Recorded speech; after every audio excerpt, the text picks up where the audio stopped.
Let's go. DJ Torch and friends. It's about to go down, baby. Yeah. Round and around and around. Yeah. When love goes around, it comes around. It comes around. Can't stop it. When love goes around, it comes around. Here it goes. Yeah. DJ Torch.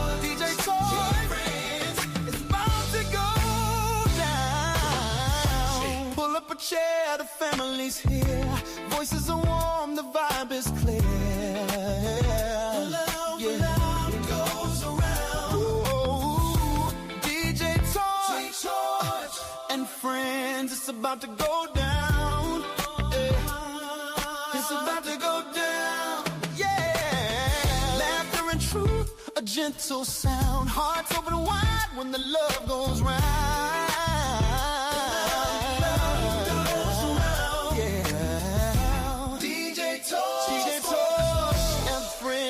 About to go down. Love goes around, it lifts, it flows. Love goes around and everybody knows. Love goes around from me to you. Love goes around, it always comes through. Yeah, yeah.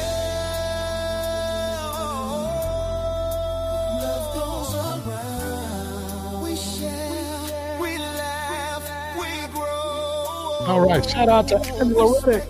Angela Reddick, good seeing you. I said what I said. Here we go.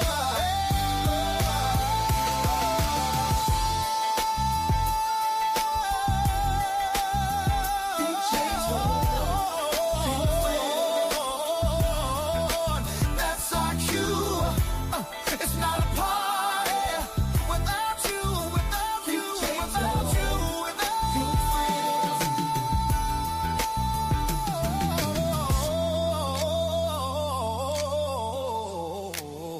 DJ Torch and friends, round and round and round it goes, love goes around.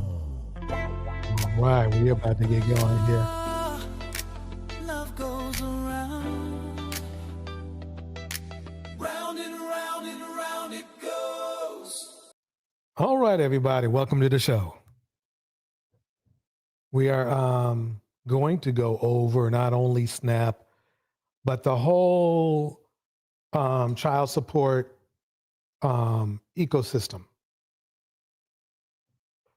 Because I just figured something out.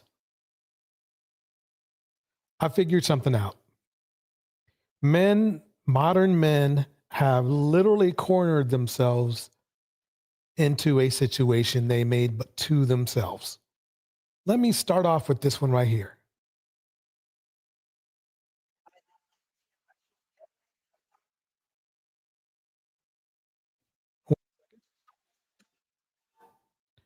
Let me move it forward. Okay. Let's first get some input from the men. Hold on one second.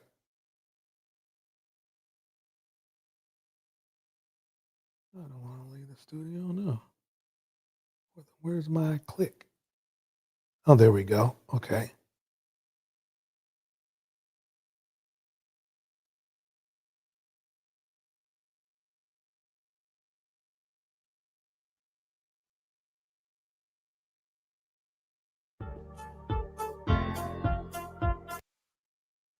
So all you baby mama, I'm gonna talk about you today. All you baby daddy, I am going to be talking about you. I am going to be even talking about the baby.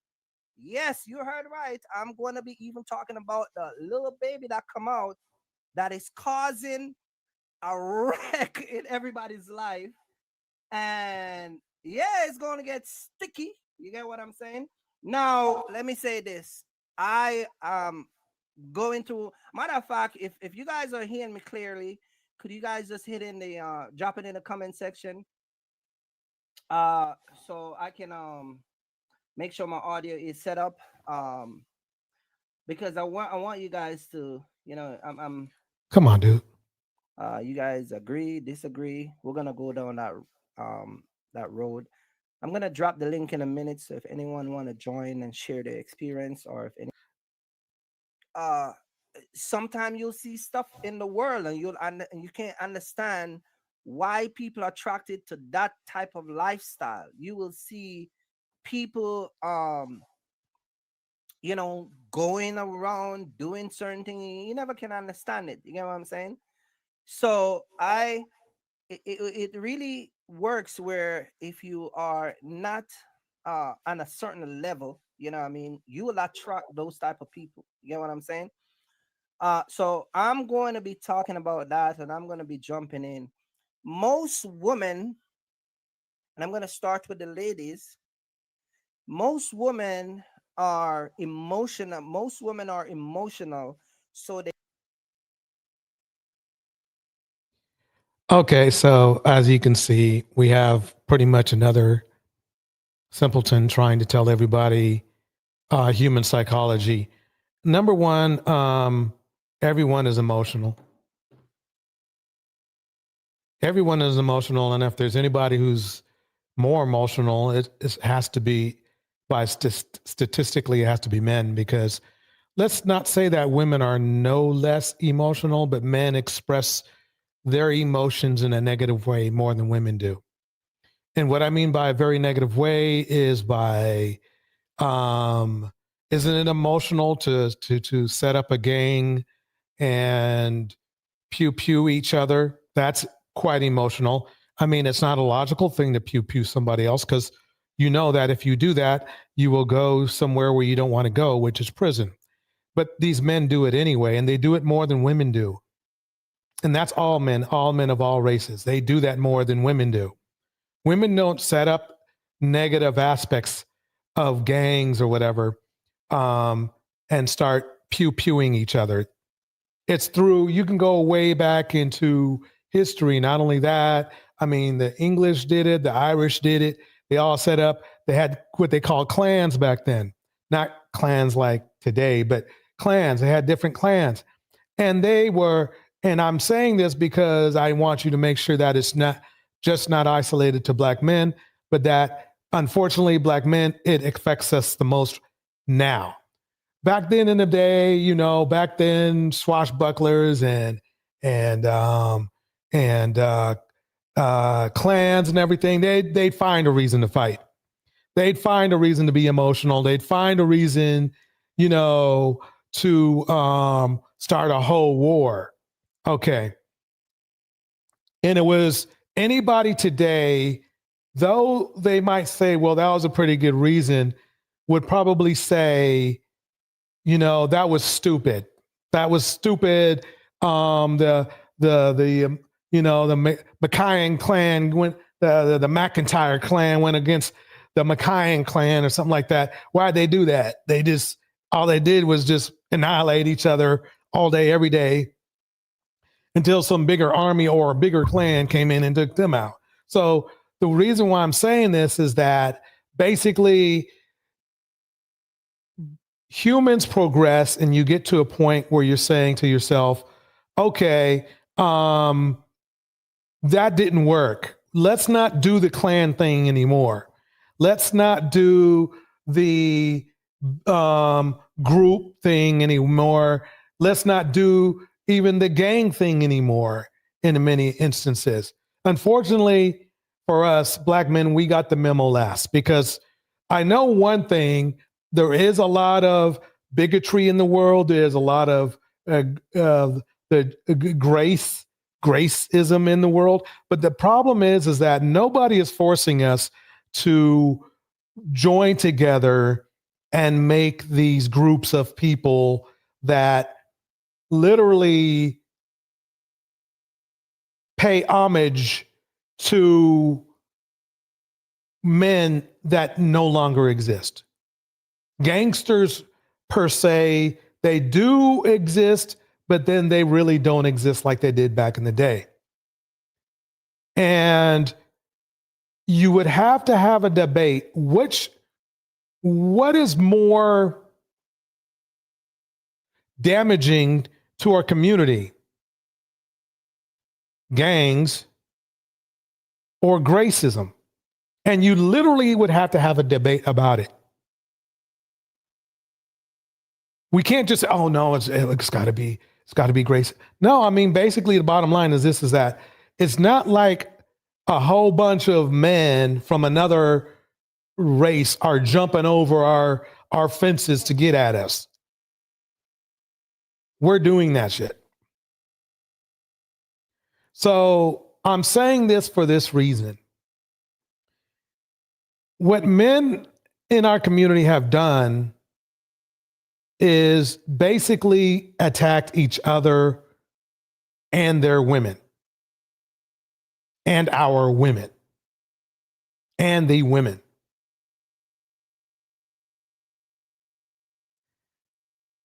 To our detriment.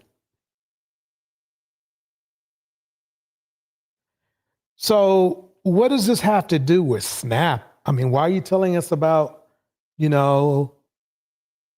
Highlanders and shit, You'll see in a minute. Shout out to Indiana mom, Angela Reddick. I said what I said. Let's see what this man has to say about it. But the fact that he started using red pill catchphrases already has perked my ears. Let's just put it that way. They think emotional. You get what I'm saying? What you as a man does not. Remember what I told you about all them clans of men and all those gangs of men who are emotional because they're getting emotional because, oh, wow, look, you took out, this guy here. You took out my buddy, so I'm going to take out your buddy. Oh, you just took out my buddy, so I'm going to go take out your buddy. And then it goes back and forth, back and forth, back and forth, forth and back. I don't need to tell you this. Just turn on the YouTube, type in gang violence if you want, some documentaries or gang news. We're taking out each other at a phenomenal rate, unfortunately. So again, his theory about women being emotional. Yeah, of course women are emotional. Yeah, Romulans are emotional. Men are more emotional. That's the problem. He's trying to make it sound like women are more emotional than men. And if women are, it's not in a damaging way, not as damaging as men are. Like a woman would most of the time like it. Places you don't like to go, a woman would like to go there. Things you would like to do, most women would like to do those things. I don't like Six Flags. I do not like any ride on Six Flags unless it's ground based. I don't like parachute, jumping out of a plane. I do not like, anything that I cannot control the environment or I'm ground based. I'm not in favor of that. But my wife does. She loves that type of stuff. She like to fly in the air, with those boats, here surfing, and she don't mind jump out of a plane and. And it's funny to me that he's saying that's emotional because basically, and it's funny that he's actually married because he sounds very, very detached from reality. Everything his wife does, normal people love to do. He sounds very boring. I pay homage to her dealing with this man here. Let's move forward a little bit, though, because I don't think he's going where I want him to go. Who uses welfare the most in each ratio? Tell it. I will gladly tell it. The Civil Rights Act was passed in 1964. Segregation was ended in 1964. The Voting Rights Act was passed in 1965. The Fair Housing Act, outlawing redlining, was passed in 1968. All of those result in an impact to economic stability. All of those rights were in place for white American men since 1776. That's 246 years, compared to less than 60 years for Black Americans. So we have a 188-year head start compared to Black Americans. This is from low income. That just breaks it down right there. So you know who the biggest purveyors of hatred towards programs for the needy are? Black men.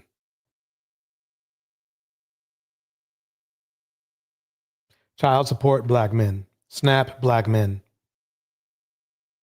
Not knowing at all that they do benefit. Let's continue. Housingauthority.org. 38% of just white folks are on welfare, and 39.8% of out of just Black folks are on welfare. So it's about the same. Oh, and since we're here, out of just Hispanic populations, only 15.7% of them are on welfare. The same with Asian and all the others. So y'all can just shut up about people of color abusing the welfare system, because you're wrong. You're just factually wrong. So I posted about white folks on food stamps, and one thing I kept seeing was that welfare was created for white people. I knew that it was created during the New Deal, so I did some more research because I didn't really know the whole story, and I thank you guys for responding and helping me learn stuff. So during the Great Depression is when we saw the beginning of things like Social Security, unemployment insurance. But here's the kicker. When Franklin Roosevelt built those programs, he had to make deals with Southern Democrats in Congress, the same folks who were big fans of Jim Crow, to get the support of these racist white Southern politicians. The programs were designed to exclude farm workers, domestic workers, jobs held overwhelmingly by Black, Latino, and Indigenous people. So right from the start, Black and brown families were pushed out of benefits so that white people could get them. I mean, she's just dropping gems left and right, yo. Welcome, Tevin. So as you can see, what's bothers me is that, you know, I knew what was up with this, and I knew this was the case. But again, the number one purveyors of this misinformation today are conservative, or they call themselves conservative Black men. They are the most. They beat out white men for saying, "Oh, welfare this, oh, welfare that," and they do that because these conservative modern men want to control women.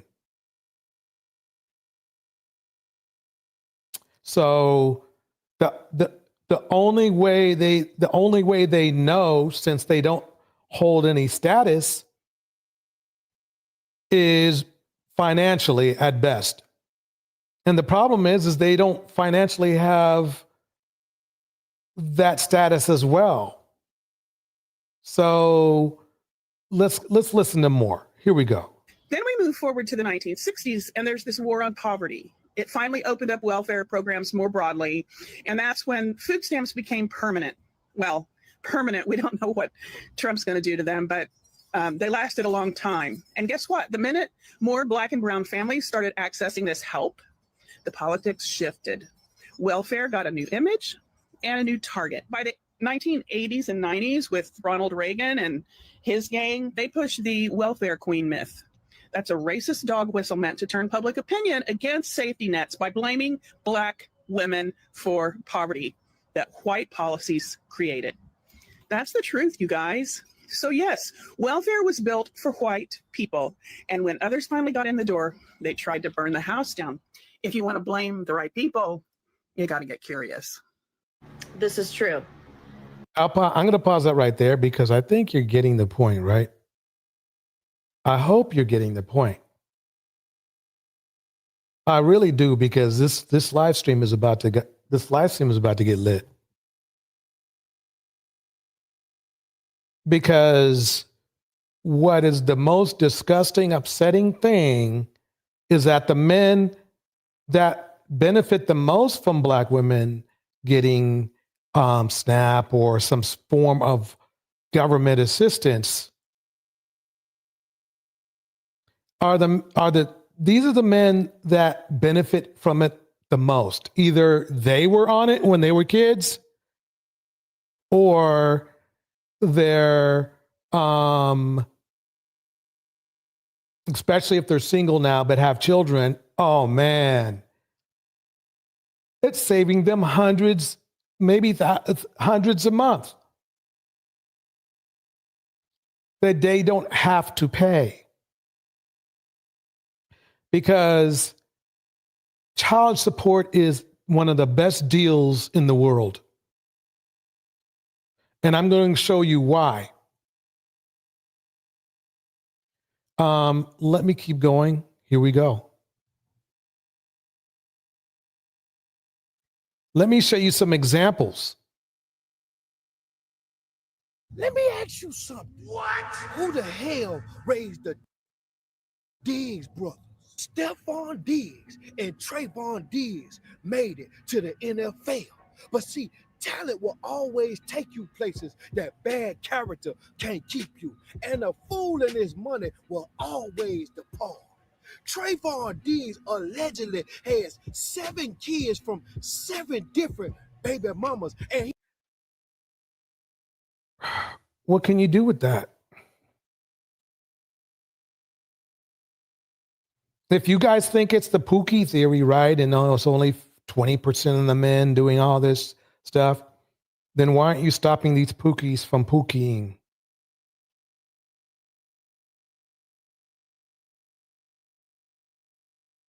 There's nothing he can do with that. 7 kids, 7 baby mamas.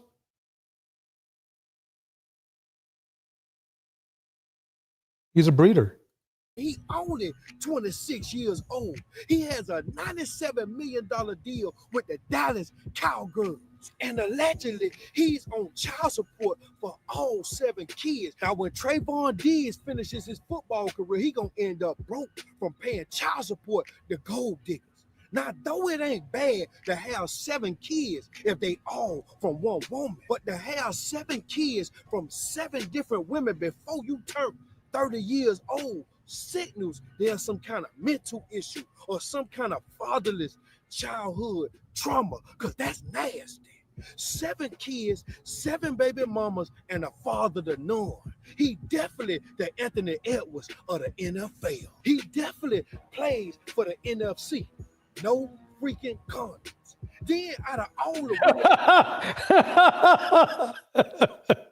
that was smooth. He definitely plays for the NFC. No freaking condoms.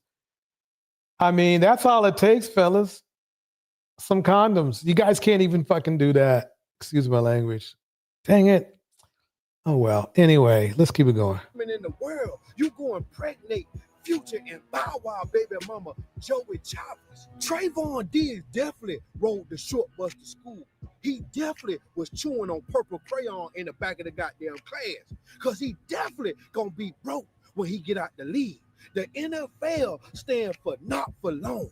The Diggs brothers definitely be trying to dig into somebody's goddamn daughter. And it ain't gonna be long before his goddamn brother and Cardi B get the beef. Then she gonna get online and pull an Offset on his ass. But the difference between Stephon Diggs and Offset is a rapper. He could go online and snap back. But soon as that Cardi B go off and spray goddamn Stephon Diggs with the T, the NFL gonna cut him, because that's negative publicity of a goddamn role model. The NFL got strict policies and rules on their athletes, and we all know. I'm telling you, he's so basically the thing is this. The bottom line is this. At the end of the day, in this modern era, the purveyors and recipients of child support are men. You heard what I said. You gain the most from child support because you don't have to take care of the child for a mere average of $300 a month. I don't even think it's that now in some states. For a mere $300 a month, the government foots the bill for the rest.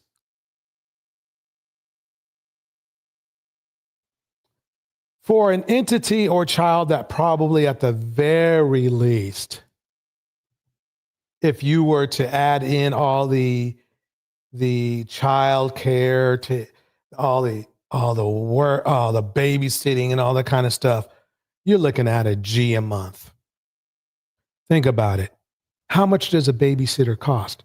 Let's say you did receive everything you wanted. You got custody of the child if you wanted custody of the child. In most cases, that's untrue. But let's say you did, right?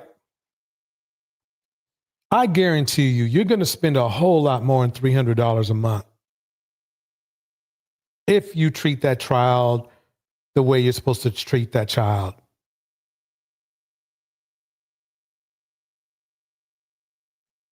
It's the best deal in town. Child support for any race of men. The only time that waivers is like you're making a whole lot of money.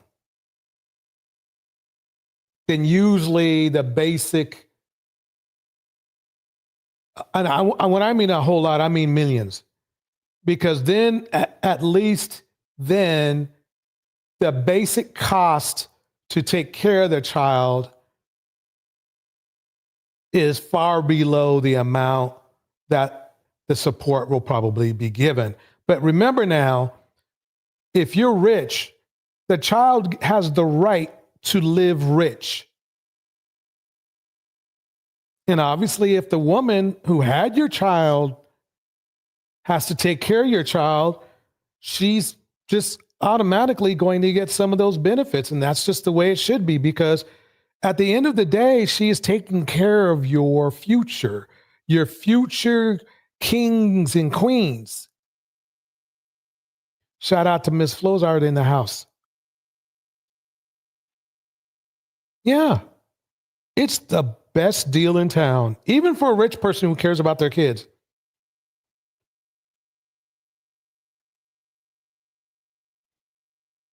And the only time that child support gets awarded is because you didn't want to pay it or couldn't pay it or whatever, and they took you to court. And see, the thing is that it's not really even the young lady's choice, because at the end of the day, women lie for men not to be on child support.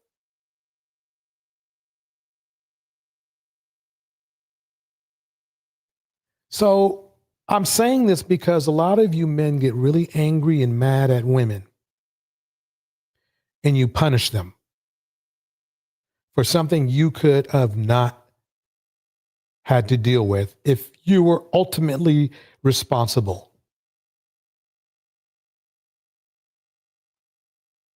I don't hear too many stories about women,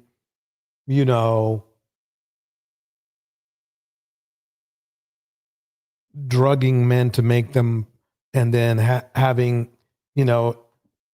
intimate times to have a child. There's just men basically at the end of the day, it's on us. There's nothing. If you really want to be the king of the castle, be the leader and all that other stuff you guys say you are, right? One of the things that leaders and kings have in common is responsibility and accountability. If you're not going to be responsible or accountable for your own actions, you're not a leader. It's that simple. You're just not.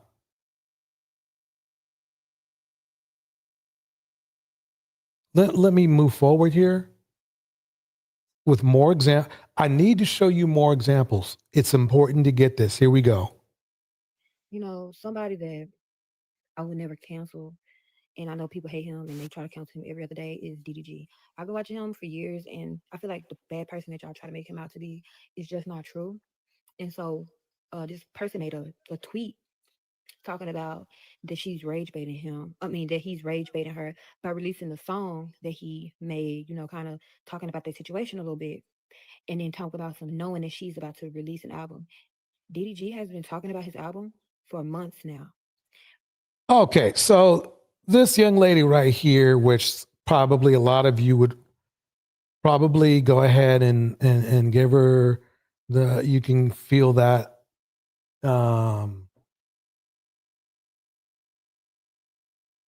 protection for black men. Number one, she must be a little bit tone deaf, because last thing I checked is that basically he's not the nicest guy in the world. But let's get that aside. That is probably the most telltale sign, is when a man knows he's hurting the reputation of his ex, or his woman, in this case, his baby's mom, and has no problem continuing doing it. The issue is that this really actually begun before she even was pregnant. He started coming out with all these hate rap tunes and stuff. That right there, I knew it was a problem, and he continued. Now he has a child.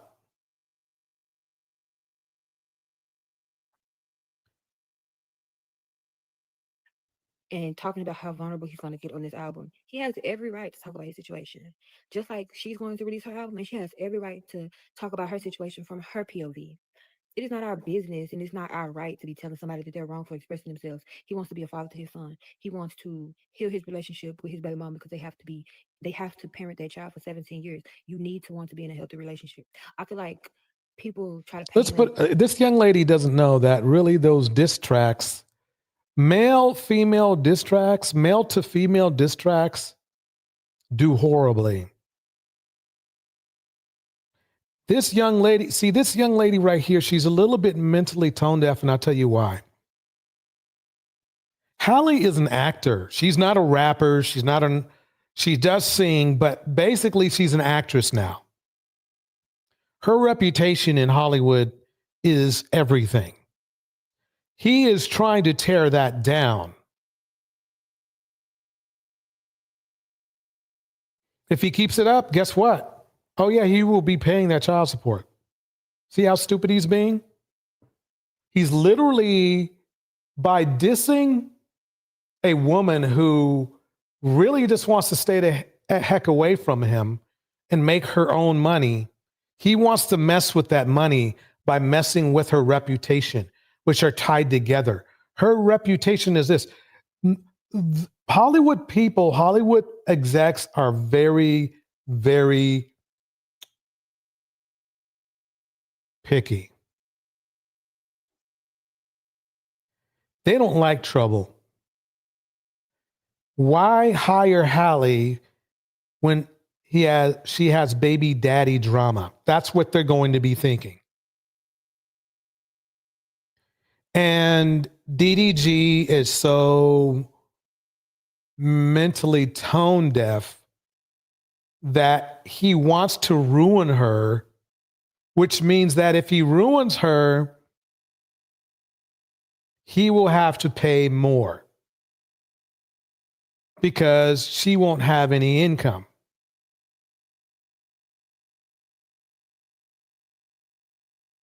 It might be what he wants to do. It might be because he wants financial control.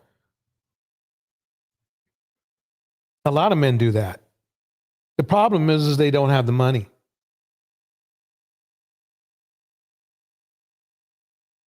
Didn't he make somebody else pregnant recently? I can't remember. Miss Alto in the house. Good seeing you, Miss Alto. Let's keep it going.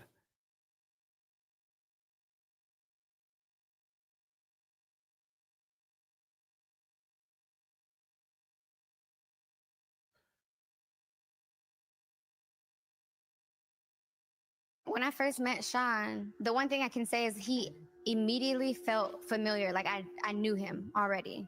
And I was comfortable with him immediately. What's stopping y'all from getting married? Y'all already did one of those secret industry weddings. Big Sean doesn't want to marry Jhené Aiko because he doesn't love her. And that's really all it comes down to. You look good. That's basically it. She loves a man that does not love her at all. I mean, and she's everything that these men say they want. She's an exotical, long hair, you know, dude, long hair.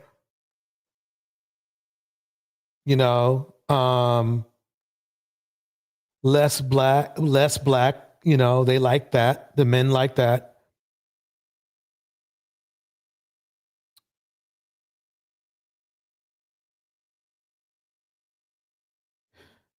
And you know something? There's nothing wrong with him not wanting to get married up until the time he put a baby in her belly.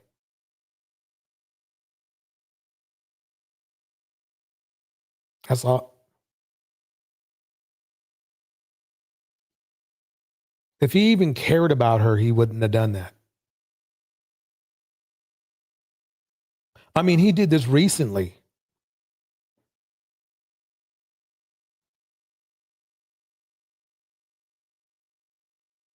Hence the problem we have in our community. It's easier for men to make children than it is to get married. Like old Kevy Kev said, we hold the gate to marriage, right? Well, if that's the case, then it's our fault then for all these single mothers out here. See, it's a checkmate, fellas. She was fit, feminine, friendly, and submissive, and on top of that, famous. And he dogged her out.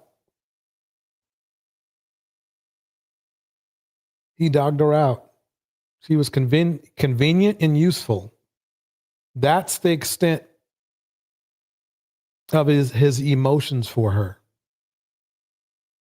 She was convenient and useful. Notice how I said that. Those are very two unemotional traits.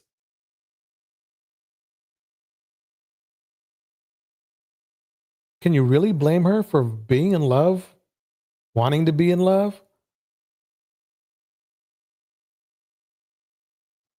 Let's play some more. So, Oh, yeah? mm-hmm. Why don't you marry me? Big Sean refuses to marry Jhené Aiko because he doesn't really love her. This woman even got a tattoo of his face on her arm, yet he decided to ditch her and go hang out with Ariana Grande instead. This relationship is so toxic, and now there are children involved. So let's get into it. So basically, there's not much to say. I mean, see, I like to grab commentary from different races of people just to get a look on how people think about us, as well as seeing how we look, how we see ourselves. Let's keep this going here. Question if they're in a romantic relationship still because of their best friend partner co-parenting dynamic. Now, it kind of reminds me of what's going on with Nick Cannon and how he's fathering like 40 kids with a bunch of different women, and sometimes in relationships with them, sometimes not. But Big Sean and Jhené's story starts back in 2012 when they have their first date. Sean and Jhené met at a party hosted by producer No ID. Janae says it was just very comfortable. Despite reportedly having a boyfriend at the time, the two went on a date to a Lakers game, which is a pretty big step because, I mean, they are public figures, so they're going to be photographed. And if she's in a relationship, that's one way to break up. I didn't. When I first met Sean, the one thing I can say is he immediately felt familiar. Like I knew him already. And So is it, do you guys think that maybe she's just getting some karma for, leaving her boyfriend at the time? I mean, I was comfortable with him immediately. Have you ever found yourself blocked from watching your favorite show or let me pause that. You know something? I just thought about it. Maybe that's what it is. It's like he just doesn't respect her. And this happens a lot, believe it or not. He just doesn't respect her. She turned out to be a 10-year hookup. Miss Alto, thank you for the super sticker. Thank you. She turned out to be a 10-year hookup. He just never respected her. Because even let's say he didn't love her, if he respected her, he wouldn't have let her on for 10 years. Because let's face it, he did. He said something to keep her around. And more importantly, it's that baby, putting a baby in her.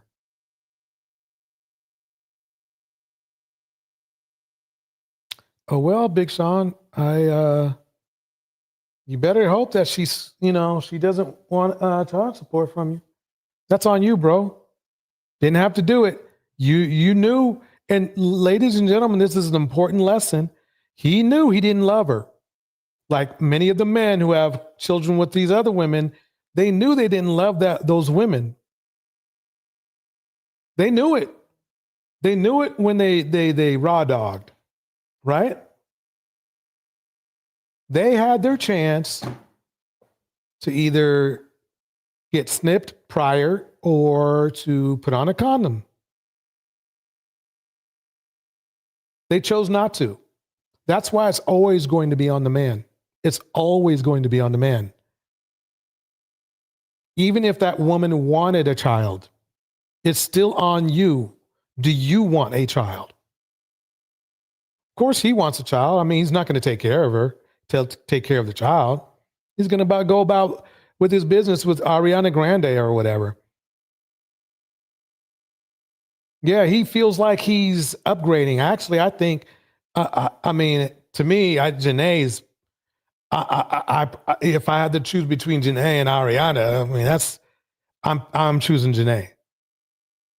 That's just me, though. Obviously, it appears that Janae wasn't, white enough for Sean. Or I shouldn't say white. I shouldn't say white enough. I mean, non-black enough for Sean.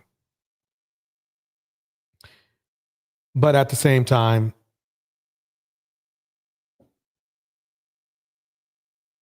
same black man, he made somebody else pregnant. They got a kid. Now, to give you guys some context, they met in 2012, but they weren't romantically confirmed. I mean, in 2013, Janae was linked to Donald Glover, also known as Childish Gambino, but there were still questions about Sean and Janae. Though, when 2014 came around, Janae had no chance against Ariana Grande. Ariana is not only a skilled singer and actress, but she also can take anyone's man. So, hide your man. I don't know how. I mean, really, quite honestly, I'm not saying that Ariana Grande is ugly because she's absolutely not. She's very pretty. But Janae, to me, is just as pretty, if not prettier, than Ariana Grande. I just don't get, I don't get the appeal. I'm happy for her, but, that's how I feel about it. I just don't see the appeal. And from Ariana Grande. So, of course, Ariana scooped up Big Sean, and his relationship with Janae went on the back burner. While he was with Ariana Grande, Janae did go and date music producer Dot Da Genius, and he was one of her most significant relationships. They began dating in 2014 and married shortly after, but divorced in 2016. Now, we don't know exactly why they divorced. It wasn't like a cheating scandal or anything like that. They kept it all very private. But in 2016, it seems like Big Sean and Janae Aiko came together for a joint album, 2088. During the promotion for their joint album and new group, both titled 2088, Janae and Sean were quite cozy. She was married at the time, but filed for divorce that August against Genius. Janae explained in tweets that her ex-husband actually jumped ship long before they officially divorced. She tweeted, "He wants to be a victim and I'll let his bitch ass assume the role." Woo, she went in. Essentially, a lot of people were claiming that Janae was cheating on her husband with Big Sean, which is why she had to go to Twitter and clarify that no, he's been a bum. He's been out of the picture for a long time. Don't let him play victim right now because we haven't been together. Janae tweeted, "I only cheated myself. So glad to be free from all the drugs, depression, and the confrontation." Wow. So, okay, she was dogged out. So, yeah. I love that won't die. I still won't cry, lips that won't lie. So, I guess my point is this, y'all. I mean, think about it. These men are all over the place, dating women of different races, still not getting married, still making kids, though. So, at the end of the day, what's the common denominator? What's the common? Let me dig in more. Let me dig in here more.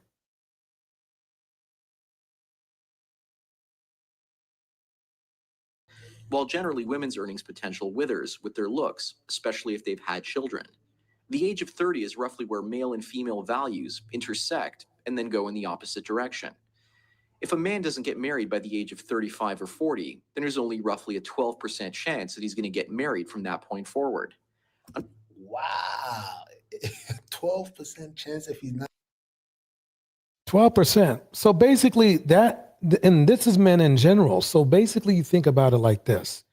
If a man is in his 30s, he's basically done. So it's funny that that maybe that's why they came up with that weird thing that women hit the wall at 30, because maybe it's men that hit the wall at 30 when it comes to marriage. Because remember now, women love getting married. We all know that's true.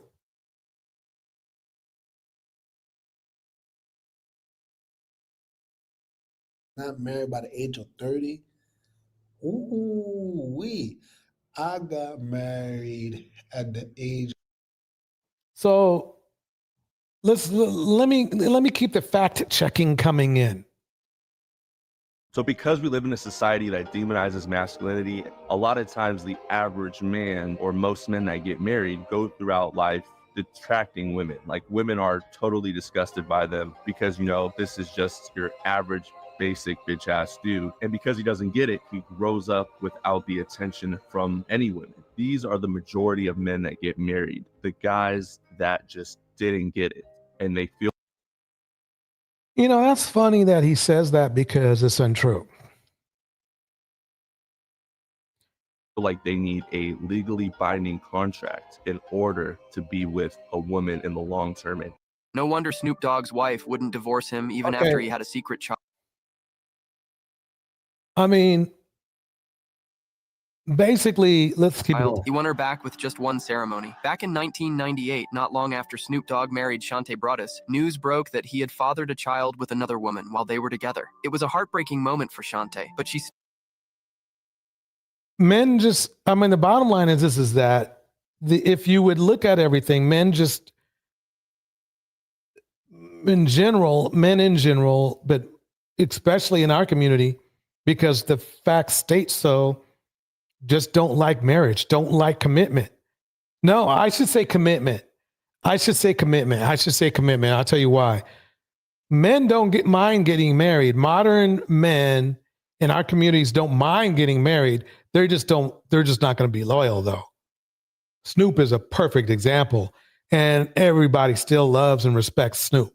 Still didn't walk away, and that wasn't even the worst of it. In 2004, Snoop actually filed for divorce himself, citing irreconcilable differences. At the time, he was at the top of his career, constantly making headlines for flirting, DM scandals, and rumors about late-night video calls with influencers. But surprisingly, Snoop's... I mean, let's keep it real. Snoopy out there sneaking around. His name should be Sneak. Sneaky Link. I think she won herself a suffering. Yep. And that's the reason why the situation going on with what's his name? That singer.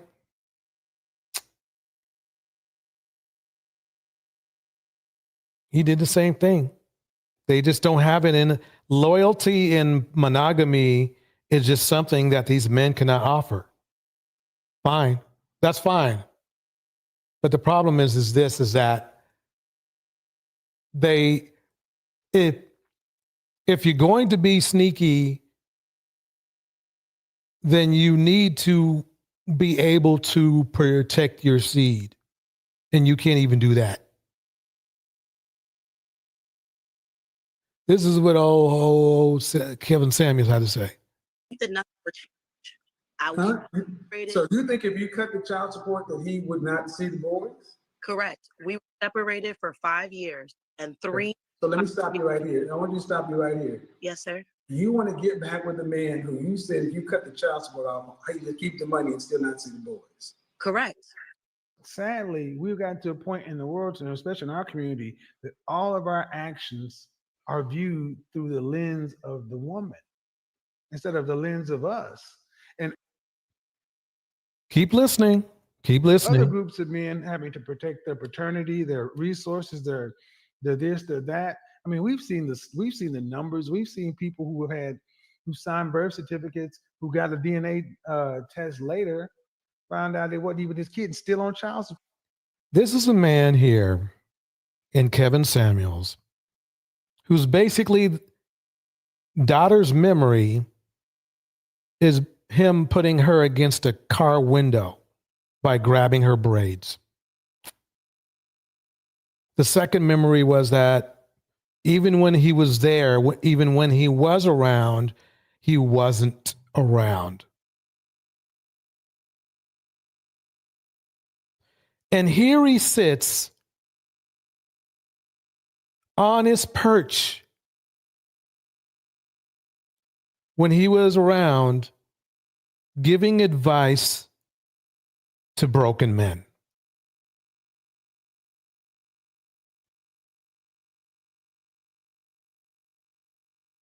A failure as a father giving advice to men about women, relationships, everything he was horrible at. Let me repeat, everything he was horrible at.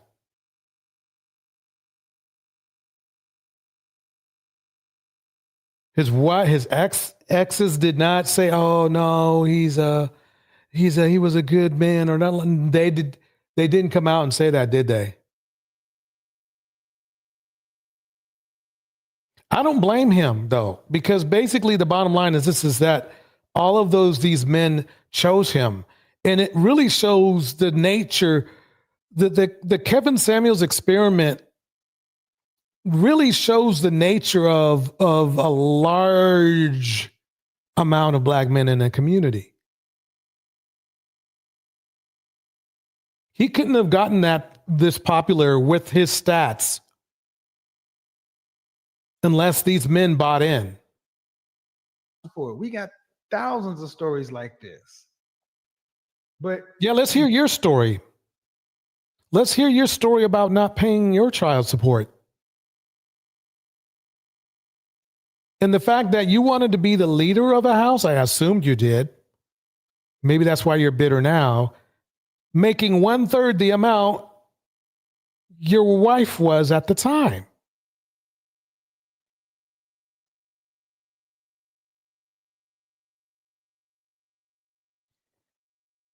That's a hard ask, my man. I mean, he was literally just paying the light bill. Literally. Ladies and gentlemen, literally, Kevin Samuels was just paying the light bill. There's nothing wrong with just paying the light bill as long as you still respect women, which he didn't.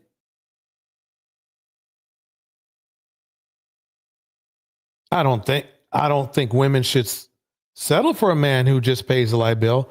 but I'm not going to say that alone makes you a demon.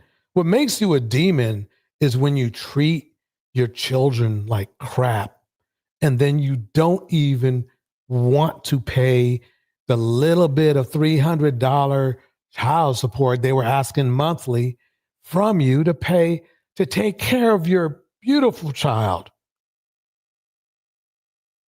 And you guys herald him as a hero. Hey, if you want to be his pal, then nothing wrong with that. Want to be his friend, nothing wrong with that. Hey, you don't have to be ultra judgmental, but to make him your freaking leader? Get the F out of here. You must be out your mind. And the scary part is the fact that you guys look down on Russell Wilson, who's at least around his children every single day, and herald somebody like this man here. I mean, look, you can't even say I'm bashing black men because they're both black men. One's an exceptional father, which you guys hate. One guy was barely a father, which you guys love.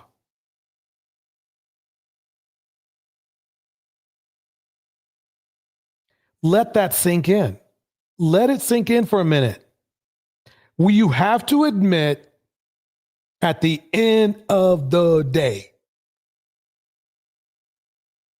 as goofy as you might think Russell Wilson is, as simpy as you might think Russell Wilson is, he takes care of his kids, though. He takes care of his kids. He's around his kids all the time. In fact, I think he's so much into being a father, it's actually affecting his game. Kevin couldn't do that and didn't do that. He had a chance to do it, but he didn't do it.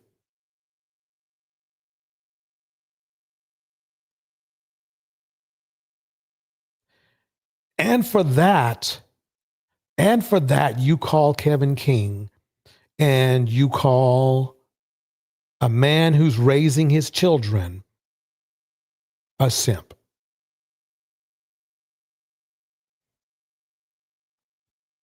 You really need to sit down and think about that. You really do. You really need to sit down and think about that.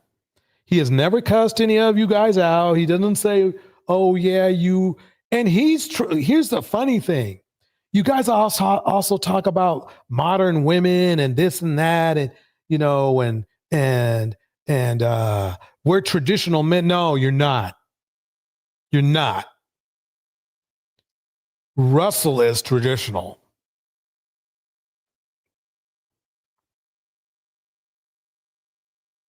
He's traditional.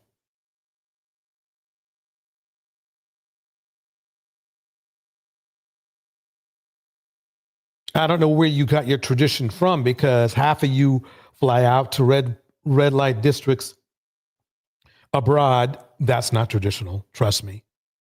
And then a bunch of you say that marriage is wrong. That's not a traditional thought pattern at all. And then if you do get married, you think you should cheat. You think you should have the right to cheat. That's not traditional either. Nothing seems to, but it always seems to be, it's offensive to women. When, if you can understand that you don't have the doubt, men do. That's the only thing I never understood. So that's kind of why I wanted to kind of. What I don't understand is why didn't you have a successful relationship? I'm not saying you should have a 10-year-old marriage like Russell has, or I'm not saying that all of your children should love you like Russell has. All his kids adore him, or a loving wife. Oh, yeah. You can say whatever you want about reasons why she's with him. She's still with him. She's still with him. Who's really the simp?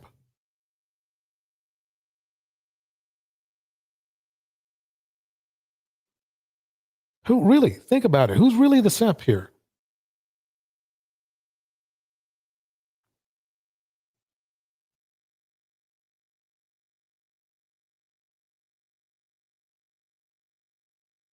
Ladies, stop.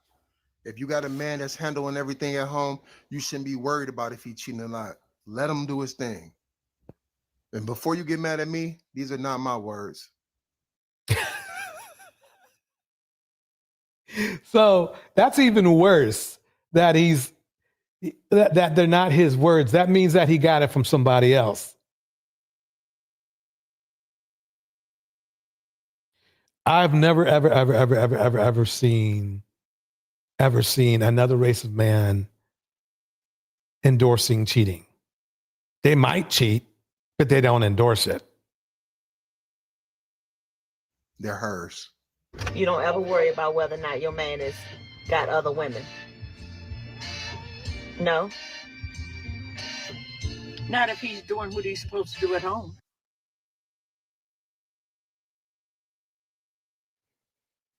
The funniest thing is this. They take an example from one older woman who back then, when she was married, she had no rights. It's not like if dude cheated back when you were in your 60s or 50s, there's nothing you can do about it. But this is how these dudes run. This is their game. The funny thing is that after this, she had another one where she said she was cheating on her husband too. Yeah, they didn't put them together like that. You can look her up. Look her up. You'll see that she has, I guess her name is Nico Nelly. She's got this one here where her dude cheats, and then one where she says she's cheating on her dude. I don't know about that, but I don't think everybody, when you get married, you're not striving for that kind of relationship.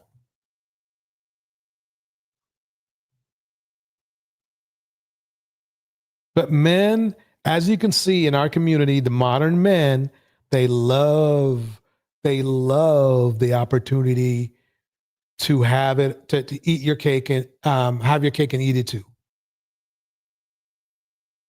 Let me keep going here.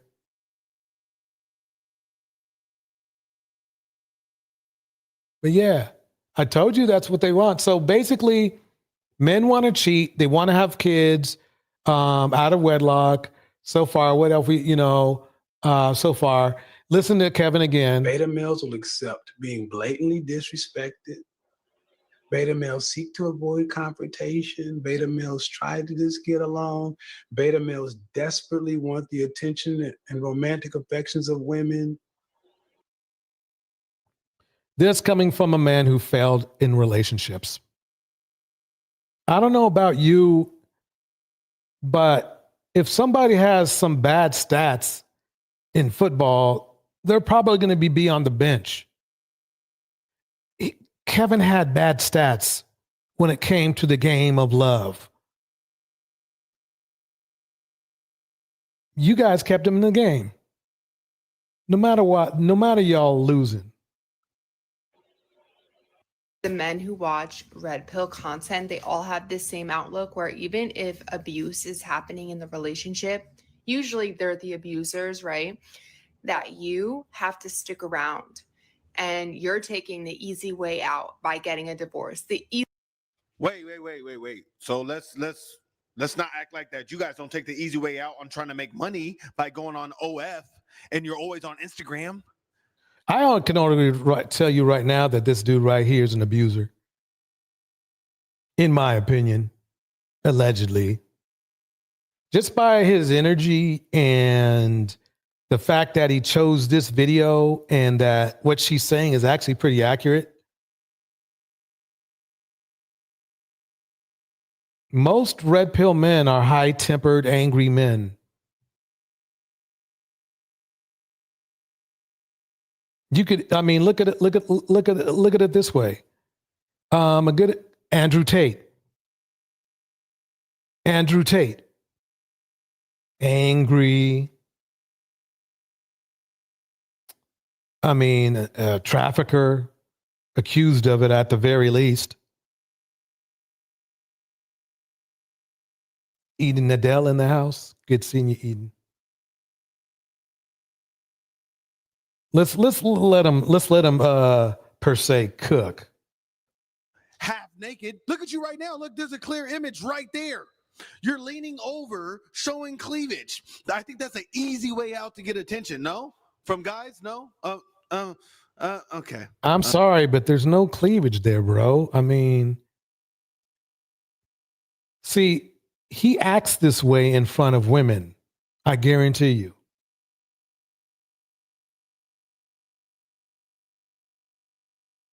All right. Easy way out. That is the easy way out. And, you know, people. He's literally, remember now, her context is about women being abused. And he's literally defending abusers. He's literally defending abusers, whether he knows it or not. Today, they can't stick it out and be strong and create a marriage that's strong. They can't get through the tough times. The thing they don't understand is this isn't tough times they're putting us through, a lot of these men. It's straight up abuse, okay? Exactly. It is.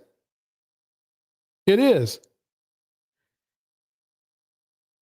Let's see what he has to say about it. Accountability at all. So it's one of those things where, okay, you got married, you decided to be with this man, and now just because he's watching red pill content, now that's a reason for what? That's not what she said. What she said was that men who watch red pill content, notice how he spun that, by the way. What she said is that men who watch red pill content are abusive. And it's the red pill content that makes them abusive. And she's right. Because to me, it's more prevalent in black red pill than it is in other red pill. But at the bottom line, at the end of the day, it's really an abusive genre. And those people who consume it, if you can, I mean, remember now, people who are consuming it are usually people who are watching men disrespect women over and over again. You can say, oh, no, it's for self-improvement, all that kind of crap. No, it's not. Not anymore. Anyway. But you can just tell that this man right here is horrible to women. A divorce? Instead of maybe the red pill content will help you in your crazy way of thinking while you're over there talking like you have some knowledge about all men. You're overgeneralizing. All men are like this. All red pill men are like this. While I show you all red pill men are like that. That's not generalizing. That's a certain type of man with a certain type of ideology. It's like you can probably, if a man is in, let's say, the triple Ks, right? More than likely, he doesn't like black people. It's just going to work out that way. The same thing with if you're in red pill. If you're in red pill, likely you do not have a high regard for women. It's just par for the course. It's just par for the course. If you're wearing a Raiders jersey, you probably like the Raiders. If you're wearing, a Jacksonville jersey, you probably like the Jacksonville Jaguars. That's not really generalizing. It's pretty much accurate. So yes, if a man is consuming red pill content, more than likely they do not have the highest respect and regard for women, because red pill content in most cases is very disrespectful towards women. If you are a normal guy, if you watch red pill content, more than likely you find it disgusting. guys, my chest. Hey, you like that? I got my milk duds all over the place. Anybody want some milk? See, he's already sexualizing her. He's not even talking about really, he's kind of like not even on her point anymore.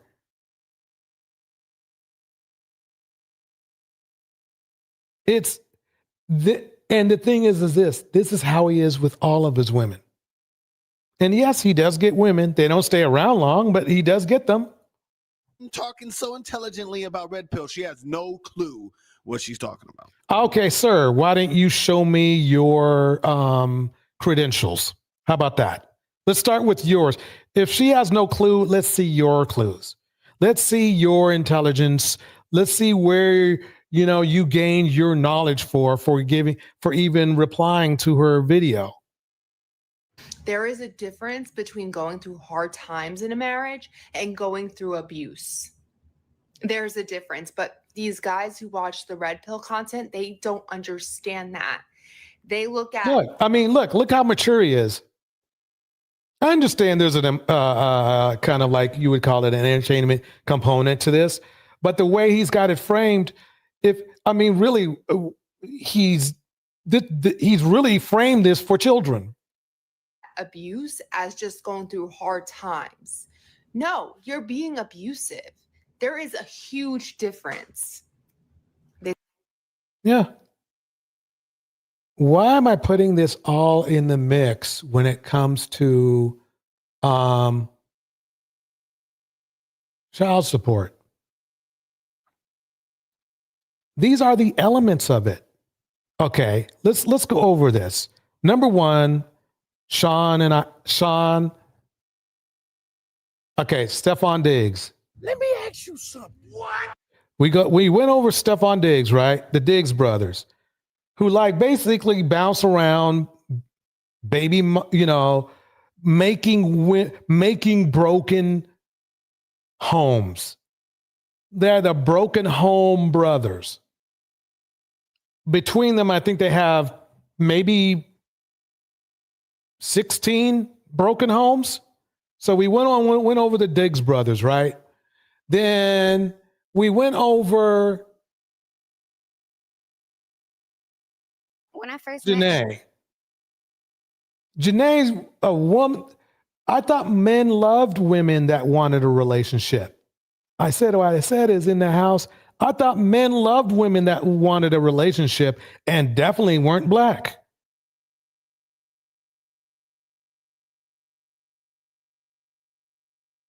He hung out. He hung out with her, right? So she must be worth being married to at least 10 years because he hung out with her for 10 years. So you can't even use the excuse, well, oh no, she's a modern woman or not. You can't use that. She was fit, feminine, friendly, and submissive for 10 years. Still didn't get a ring. So men don't want to get married. That's one of my examples, but you heard the other men. Snoop Dogg, well, he got married, but he cheats on his wife more than once. Let's just say that. I'm going to be accurate.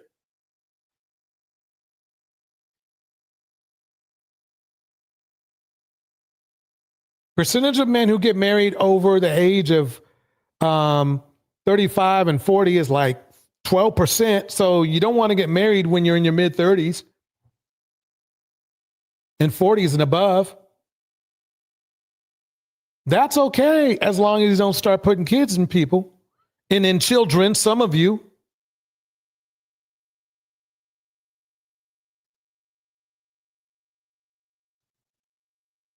Let's start breaking into child support. Here we go.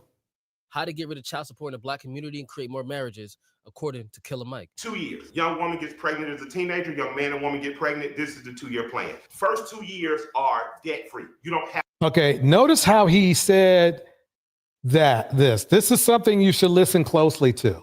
Listen close. Here we go. Man and woman get pregnant. This is the 2-year plan. First 2 years are debt-free. You don't have. He said man and a woman get pregnant, but he said 2 years as teenagers. Teenagers and man and woman don't go together. But what he slickly meant is this. Men make teenage girls pregnant. So basically, it's funny because a lot of men, the stereotype of men, of modern men in our community is that well, she could have took the pill or been on the pill or something like that, or she could have, it's on her too. It's not on her if she's in her teens. She's in her teens, bro. And the average year that these men are is at least 5 years older than these kids.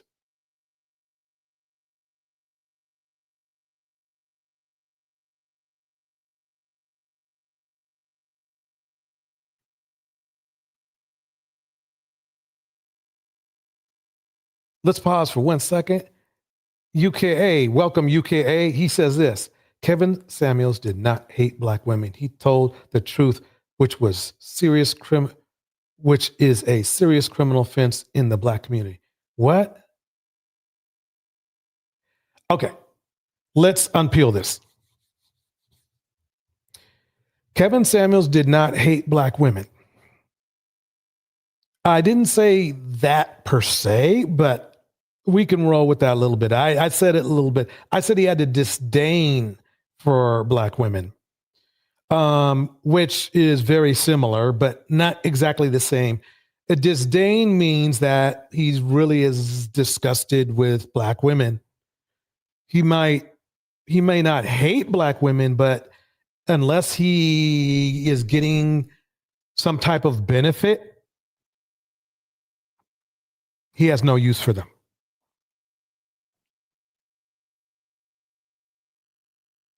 And yeah, at times he would tell the truth, but what he didn't tell the truth about was his expertise. Because if he was an expert in black womendom, he would have had real women from his real life endorsing him, saying, yes, we didn't work out, but he was a great father. Or somebody would have said something like, well, I love him to this day. Or somebody would have said, oh, my dad is a great father. I love him so much. None of that UKA happened.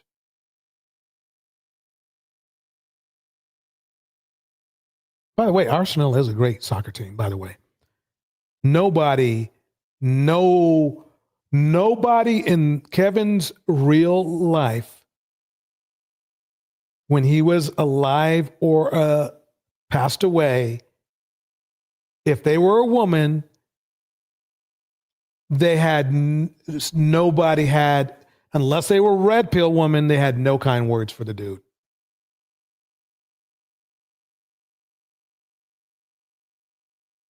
None. It's just what it is.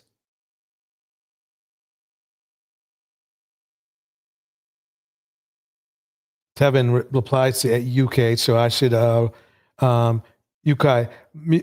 Elon Musk married twice. I don't know about now, but we all know Mariah Carey divorced Nick Cannon, and neither of those men are men I would, or any man with any kind of sense would aspire to be. Bars. What? His daughter is black. 90% of women he dealt with were black. That doesn't mean anything. That doesn't mean nothing.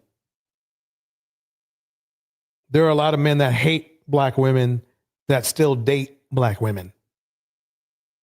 Because, see, you have to understand is that just because you're in the proximity of somebody doesn't mean you like them. In a lot of instances, what happens is that people are like vultures at times. And what I mean is that if they're getting a resource of some sort, for example, like Snoop, he's getting a resource from his wife. But let's face it, if he truly loved and respected his wife, do you really think that he would cheat at the clip he was cheating at? She's hanging in there. She loves him to death.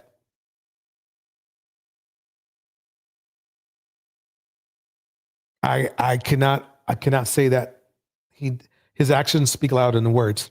Let's keep it going. Here we go. First 2 years are debt free. You don't have to pay the government anything back. So she doesn't get to drag him into court and the court doesn't say you owe us money for investing in your child through food programs, through early Head Start programs. Because in those 2 years, the boy has the option, or not an option, he has the demand of the co-man to then go to a trade school. You have to. I just noticed this. Killer Mike bounces around a lot from calling a man a boy and a boy a man. And it really blows up the context of the argument. And the reason why is this, are we talking about a boy who made a mistake or a grown man who made a mistake? A grown man, if he hasn't been to trade school yet, he's probably not going to go to trade school. He probably had his chance to go to trade school. In fact, I think all men in our community, if you don't have an idea what you want to do, go to a trade school. Before you even prioritize your trade school over women.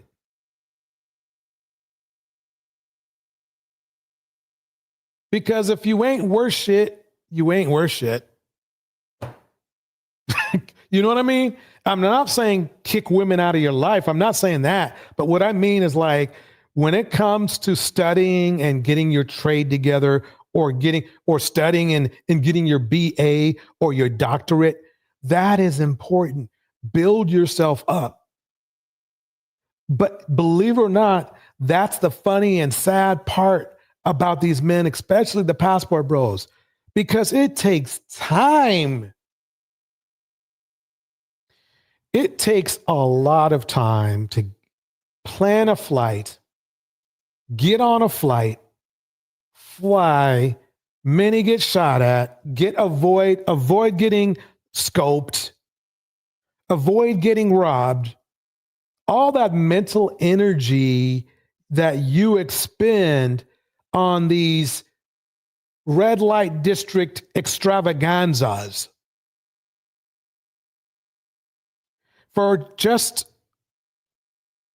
a booty call. I mean, that I will say that is a hardcore booty call. When you actually get on a plane, pay somebody, paid booty call, by the way. That's a lot of resources you are using up, that if you use that same energy and the same resources towards building yourself with an educating, if you don't go formal education, educating yourself, you would reap the benefits of being a successful Black man.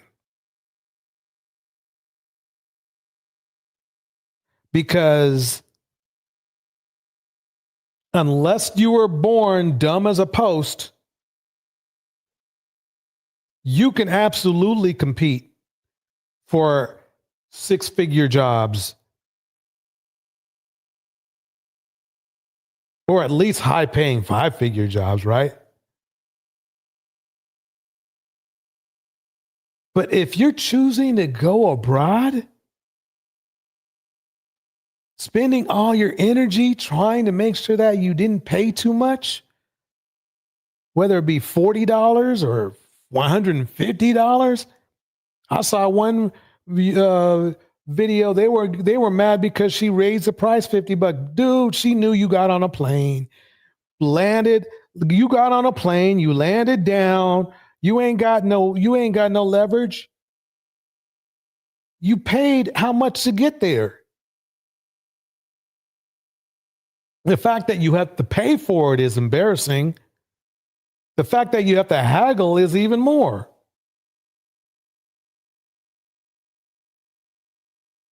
So I guess the point of this, the whole snap thing is this, and we're about to dig in deep. Because look at it. Look at this. First of all, I've shown you and I've proved to you that these modern men don't want to get married. High value or not. I've shown and proved to you that these men don't want commitment. I've shown and proved to you that these men will make women pregnant without a commitment.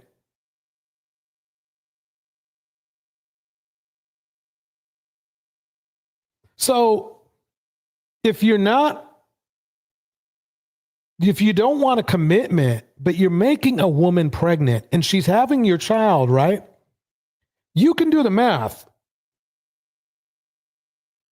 Who's going to pay to take care of the child?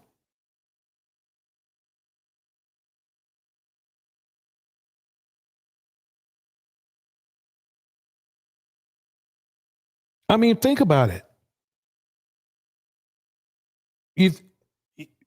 So when you took the risk and you had unprotected sex,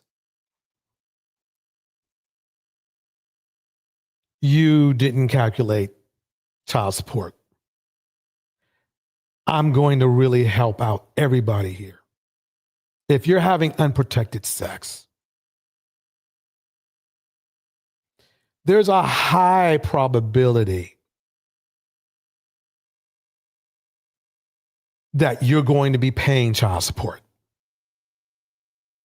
So if that makes you not have booty calls or whatever with women, my God, we've done some good work here.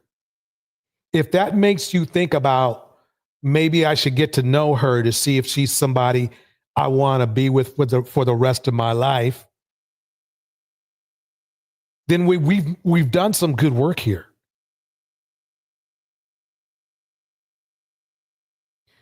I also forgot. I showed you what a great deal child support is. A mere $300 a month, which is the average that we pay in our community. In fact, that's more. Your legacy is taken care of.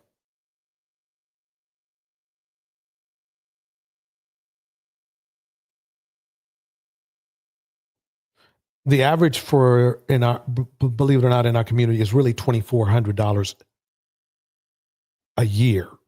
But I'm going to be nice and give everybody an extra $100 because I did see where some people are paying, $300 a month.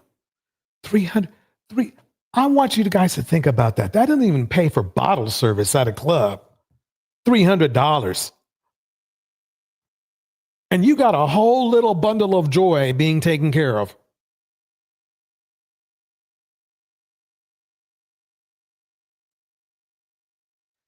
Let's go ahead and see the let's listen to the baby mama expert. Excuse me, the baby mama expert, Killer Mike, because he has more than one. Talk about child support. Here we go.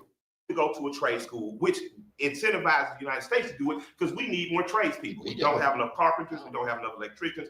We don't have enough people building roads. In my community, the girls are going to college and graduating. Notice how he said girls that time. And he acknowledges that girls go to college. Have no men to marry because the boys are not going to college in the same way. There we go.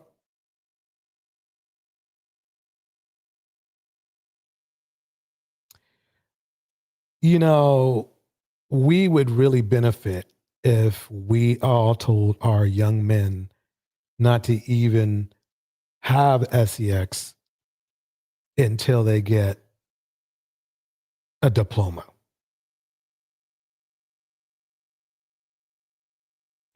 Preferably an ABA.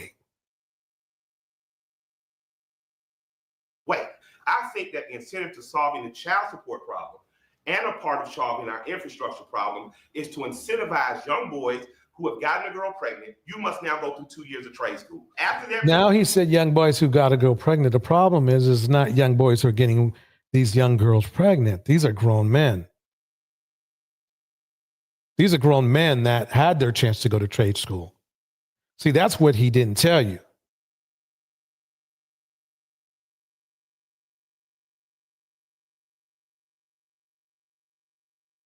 Yeah, Eden Adele says, when she was a newborn, my daughter cost more than $300 a month. Bars. And Eden Adele, I mean, the average really that these guys pay is $200 a month.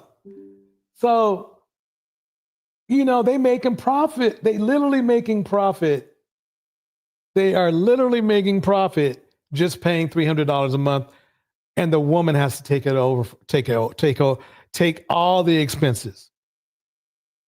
A babysitter is $100 a month. I mean, a week. I'm sorry. No, not even a week, a night. And you all know this is true. Unless you got the hookup and it's your cousin taking care of, or one of your friends taking care of. If you were to hire a babysitter, it's $100 that night. And you really should pay a babysitter $100 anyway, because they're taking care of your child. So do not beat on these women because you have to pay child support. That's what I'm getting to. Leave them alone.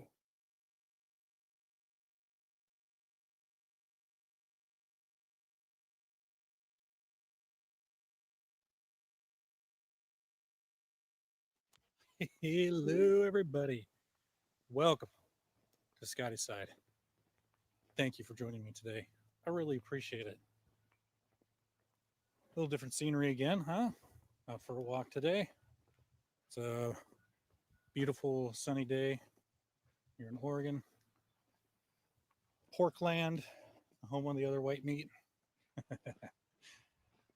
So today, I got some good news. Got some fantastic news. Partly. So, first part, not so good news. Brother got married recently. Yep, another fallen soldier, unfortunately. Yeah, but anyway. He's mad because his brother got married. And he feels like it's bad for his brother. See, the anti-marriage thing needs to drop. But I mean, to me, it's like this. I'd rather a man not get married and not make a woman pregnant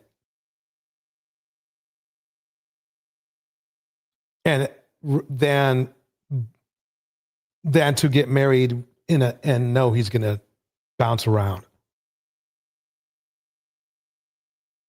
That's what gets me. Look, everybody loves Killer Mike's idea. Child support. I think the solution is this, and I'm out your way. Young man and woman get pregnant, this is the 2-year plan. First 2 years are debt-free. You don't have to pay the government anything back. So she doesn't get to drag him into court and the court doesn't say, you owe us money for investing in your child through food programs, through early Head Start programs. Because in those 2 years, the boy has the option, or not an option, he has the demand of the co-man to then go to a trade school. So basically the thing is this. Let's let this fool talk. Ooh, me, pick me. Or instead of putting state mandate. Now here's another man. Now, this is the funny part. This is another guy who left a woman with 3 kids that he made. They're just experts all over the place. I mean, look at all these just qualified experts, y'all. Demands on the boy for the mistake that the boy and the girl made. So is the boy the leader or not? Do you guys need to make up your mind? Angry man is a legend of Pookieism. Maybe that, but no, think about it. Are we leaders or not? If we're leaders or not, if we're leaders, then it's our responsibility. See, it's funny how we're only leaders when it's beneficial. UK, I mean, you have to agree with me that me, pick me. Or instead of putting state mandated demands on the boy for the mistake that the boy and the girl made. Notice how he's saying boy and girl. And remember what I said, that factually it is more there is a higher probability that it was a man and a girl, not a boy and a girl. Number one. Number two, let me keep going. You could actually teach them properly from the start. So the boy Hey, how were you? Okay, let's teach you properly from the start. How about not making women pregnant who's living in Section 8? How about that?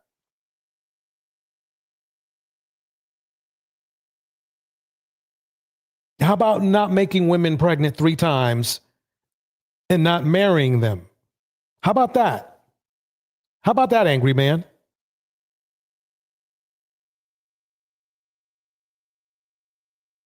How about that? So, you were one of the dudes who got kicked out of the Section 8 housing. That was you, bro.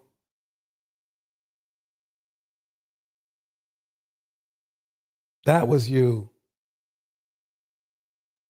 Arsenal, you going at it, huh? Hey, red pill arguments are welcome here. Arsenal, I guess you don't know that he doesn't really get along with his children that great. His old family. He kind of did it. He's got a new family. Let's just put it that way. And his old family, he's not exactly well loved. Let's just put it that way. I think we both can agree on that. If we both are on the angry man knowledge trip. Because he had, at least about a year ago, he had a video, maybe it's a couple of years ago, where he was cussing out his kids and his ex-wife. He was not happy with them. They were not happy with him.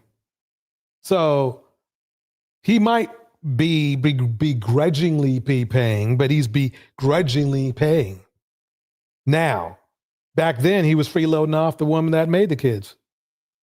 Understands that he has to be financially stable before he gets into a marriage and relationship and has children.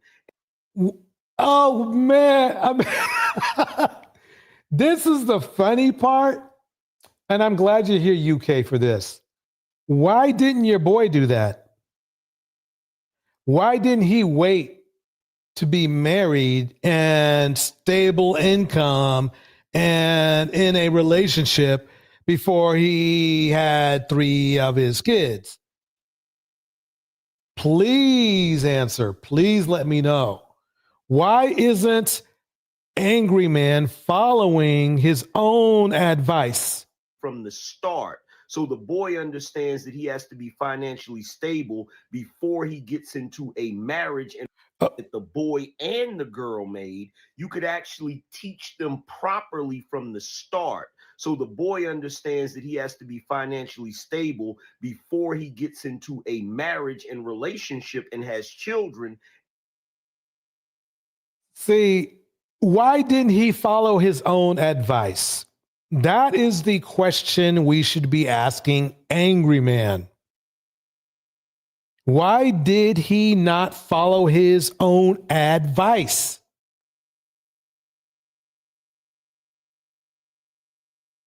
Why did he not follow his own advice? I'm not saying there's anything wrong with what he just said. But he didn't follow his own advice. Just like Kevin didn't follow his own advice. Just like all the other red pill who don't follow their own advice. Just like how, what's his name? No, Fugazi didn't follow his own advice. They don't even follow their own advice. That tells you how crooked shit is.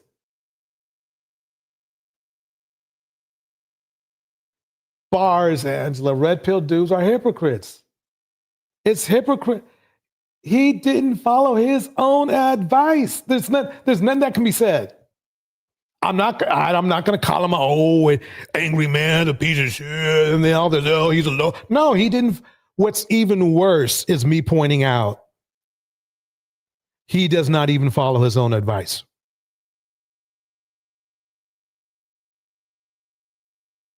If he was smart, he might have framed it and said, you know something, this is what I should have done. I should have not had these kids, freeloaded off of my ex and had 3 kids, not just 1, 3. I should be following.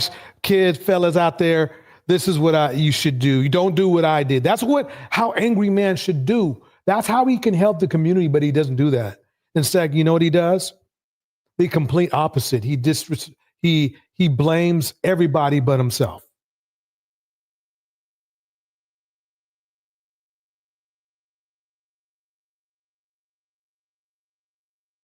Everybody but himself. UKA says this. DJ Torch, women control access to men, access to relationship. Wait, women control access, men access to relate. I think you said that wrong. I think what you mean is that women control access to themselves for men, and men control access to marriage. That's what it's supposed to be, I think.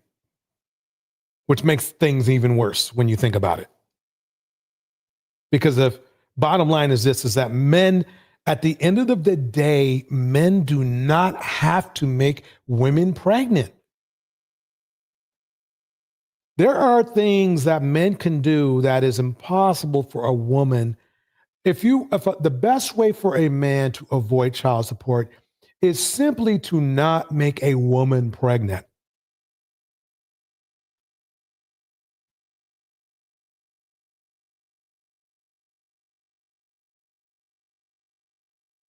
Let's keep going. And the girl is taught that she should marry before she carries. And it's funny because he clearly said girl.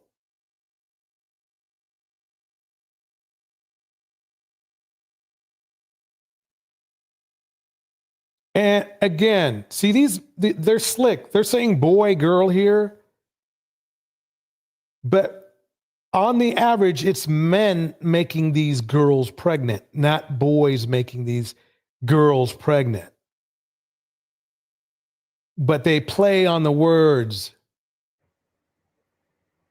Yeah, so why didn't you take your own advice, bro? Why didn't you take your own advice? Look back into your life, and why did you not take your own advice, angry man?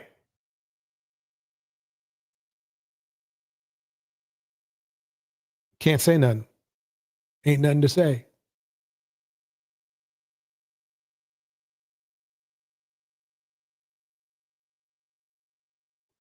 Let's get deeper into it. Hold on one second.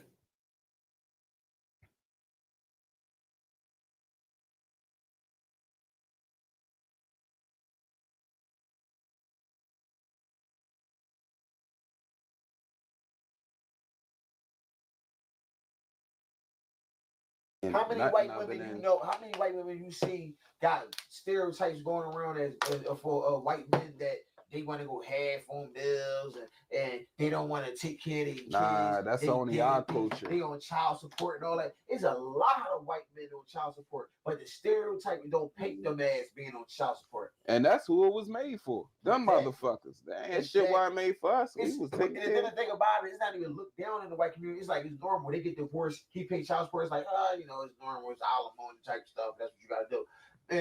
But black people is like it look down on, like he paid child support. He a deadbeat. That's not a deadbeat if you paying child support. If you paying child support, that you're taking care of your kids. It just mean you got bullshit ass baby mom.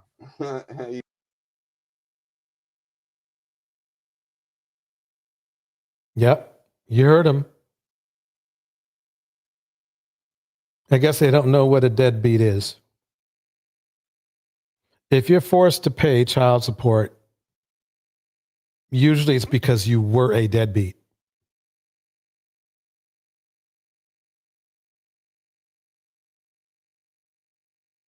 Otherwise, you'd have a legal agreement. I'm not saying all men were deadbeat who are on child support, but if you were put on child support, it's because there's a disagreement between you and the woman you had a child with.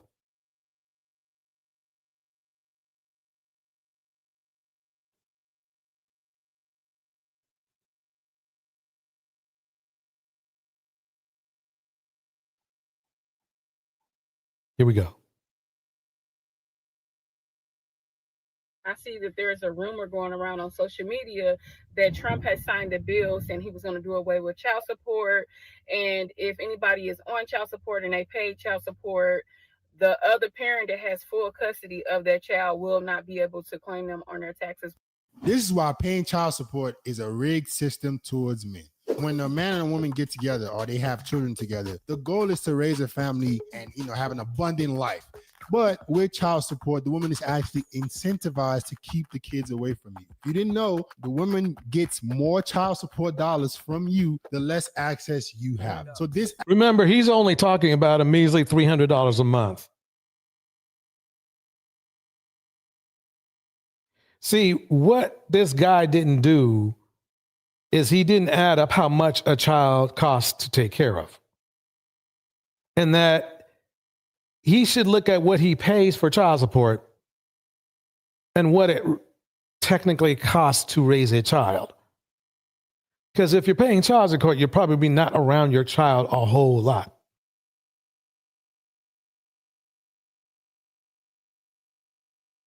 Actually encourages the woman to not get back together with her man. No, and that's the funny thing is that I can tell that sociopaths love saying stuff like this. If a woman has a child, the dream of her life, that women are brought up from little girls, is to be married to her child's father. That's the dream. That's the goal. She can't do nothing about a man that's going to leave. And I just had proven earlier that men don't want to be in relationships. Ask Big Sean. Nothing committed. They want resources. See, if you're in a relationship with somebody and you're monogamous in that relationship, you're in a relationship. If you are in a relationship and you're sleeping around, then the woman you spend most of your time with is just your primary resource. That woman is just your primary resource, the home base. But you have a lot of satellites floating around.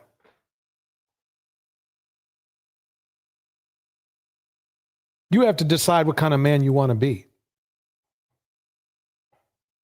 Women deserve more than some dude who wants to make them pregnant. Because see, the thing is this, you don't understand. It takes a lot to make a woman pregnant.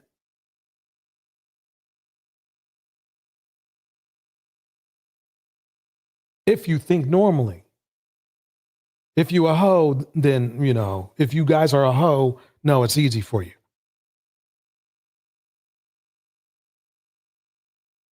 I mean, condoms are cheap. Abstinence is free. And if you're spending more time looking for BOX than you are educating yourself and growing yourself as a man,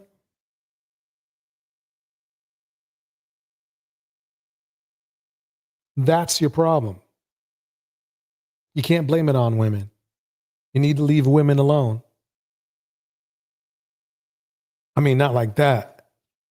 What I mean is leave women alone. Don't blame them for your lack of willpower and lack of priorities. That's what I'm talking about. You need to have priorities that build you as a man. And those priorities should be not making women pregnant. When you know you have a lot of building to do, that's what's up. Condom is what? High-end condom is what? $1 a piece, maybe $2 a piece. A child is how much? Really, quite honestly, a child at $300 a month, that is a steal. You can't even buy a car for that. A heritage. But see, I know what's going on. You guys don't care about your children. If you did, you'd be like, only 300? Let me give her 6. I want the best for my child. That's what you would be saying. But that's not what you're saying, is it? You have. So this actually encourages the woman to not get back together with her man, to actually raise a family, and to keep you guys separated. This is why you have to be extremely selective as a man with the women that you have children with. A woman. How about this? How about getting married first? Great advice right there. Hazel, good seeing you. It's great advice.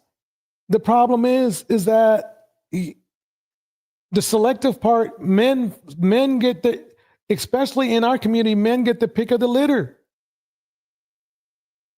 They're just not responsible. With the women that you have children with. A woman has enough opportunities to always be able to leave you because she knows what comes after she leaves you. So marriage is failing because of this, and I recommend you guys be. It's funny because the sad part of it all is that don't get those that 70% thing mixed up. Women are leaving men because the men are treating them very poorly.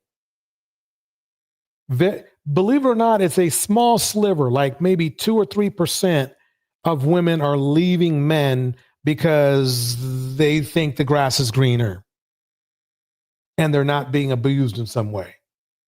The guy's just fine, but they're just like, oh, I think I'm going to go out there and see what else is out there, especially when they have children.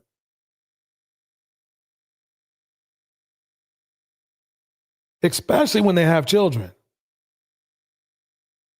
So yeah, this guy is all over the place. Hold on one second. Let me drop the link just in case somebody wants to come up.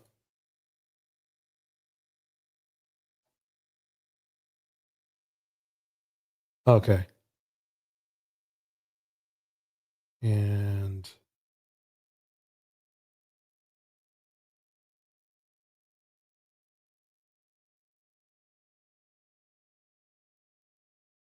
we're going to go to the root of the problem right here too. Let's go to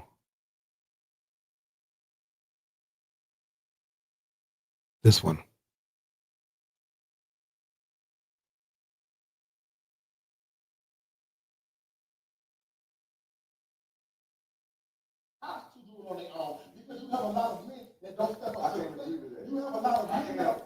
Put a 1 in the chat if you can hear that. I just want to make sure you can hear it because sometimes when I switch screens, it can you guys hear that? Put a 1 in the chat if you can hear that.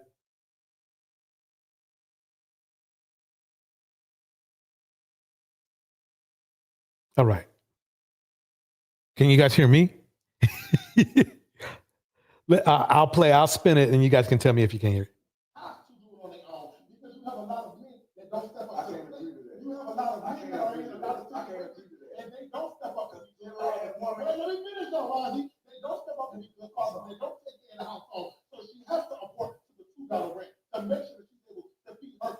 You have a lot of men, i.e., why you didn't marry either one of your baby mamas. So that's a part of running itself of a broken home. Oh, dang. Okay, let me see if I can bring that over. Hold on one second, because this guy is definitely copy that, and I'll bring it over to that's what I'll do. Okay, hold on one second. I can fix this real quick. Okay,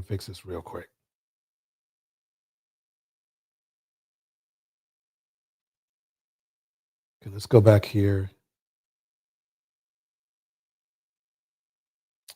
And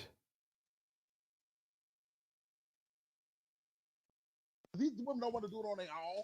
A lot of them have to do it on their own because you have a lot of men that don't step up I to the can't plate. agree to that. You have a lot of I men can't that are agree in to a lot that. of I can't agree situations to that. and they don't step up to be good just like fathers. that woman- Wait, let me finish though, Mozzie. They don't step up to Okay, be good I'm fathers. They sorry. don't take care of the household. So she has to abort to the $2 rent to make sure that she's able to feed her kids. You have a lot of men, i.e., Vaughn, you didn't marry either one of your baby mamas. So that's a product right in itself of a broken home created by a man. But that's So the a thing, lot I of, never let me wanted finish, to marry but let them. me finish this. What I'm saying, a lot of these women don't choose these things. They're given the cards and they play the cards right. Because at the end of the day, you have a lot of women, i.e. your mother that you just set up here and say, raised you and took care of your household and made sure that she was good and took care of your responsibilities. She didn't want to do it on her own. She had to do it on her own. So maybe if a lot of men start stepping up to the plate, and I wasn't saying that I don't understand. I'm almost done. I wasn't saying that I don't understand the story of a black man because I'm black before I'm gay. But I do know at the end of the day that a lot of men are dealt the cards of doing what the fuck they want to do, and they leave the bullshit to the woman, so she's going to pick up the pieces at the end of the day. And I want to say this too, because I heard you were saying how, and then when it's time for a man to actually say something to a woman and her child, then there's always the issue where you have to understand she's been raising him for 13 years by herself. You were nowhere around. If y'all would step up to the plate and make it happen and took care of your responsibilities, they wouldn't have to do it on their own. They would have Bars. a household. If a lot of y'all married y'all baby mamas and made sure that they was good, then they wouldn't have to do what they doing. We ain't want to marry Period. them. That's But for you to say that a lot of women is paying $2, guess what? A lot of women have to take care of a lot of households because black men are not there and they're not visible. What I'm saying is for you to say, yeah, they paying $2 so they learn. But guess what? A lot of these women are in these situations because a black man wasn't visible. Where's the accountability for the women choosing the wrong man to have kids with, knowing you ain't Oh, here we go. I was choosing the wrong one. The funny thing is this, is that it's funny because these same men, they get mad when they don't get chosen, right? But then when a woman, gives somebody like them a chance and it doesn't work out. Let me repeat, when a woman gives somebody like them a chance and it doesn't work out, then they're, well, why didn't a woman choose better? that's gonna stay there and do what he's supposed to do anyway. Where's the accountability for women having good judgment? So for the you men they made me choose have lay to down when they have take kids with? accountability. Get some help for them baby mom. Let me go on forward and get another one. Okay. Oh yeah, this is fire right here.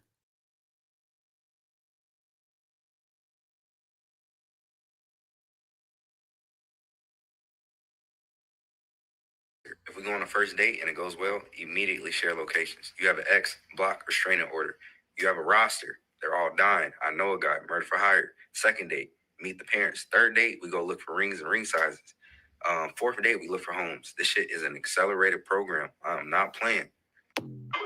So he's actually saying the quiet part very much out loud. He is very much out loud saying, my intention is to pedestalize you and idealize you in the first date. And after I have done that, my plan is to stalk you and to know exactly where you are at all times from that point forward. And then my plan is to eliminate any man that is in your life. They have to go. And then we're going to find rings and we're going to tell our parents that this is it. We are getting married. This is an invitation to domestic violence. This is an invitation to being controlled, abused, and manipulated. This is not a dating plan. This is a plan to abuse you and to harm you and to require that you give up your identity to be a part of this man's fantasy and to be a part of his trajectory for his own life. You are a check box. Your life is a check that needs to be erased because now your identity is his. This is terrifying. This is frightening. And the fact that he's saying it with his full chest online is even mind blowing. And the women in the comments talking about, I like it over here. I like you so strict over here. I need us all to understand that we need to listen to what men are saying. This man is saying, I will control you. I will stalk you. I am controlling your life from this point forward. Women need to watch this, share this with whoever you can. And y'all need to be on the same page and understand that this is terrifying. This is frightening. And this is a masterclass into the type of man you do not want anywhere near you. Bars. Straight up bars. And see, the thing is why all of this ties in. See,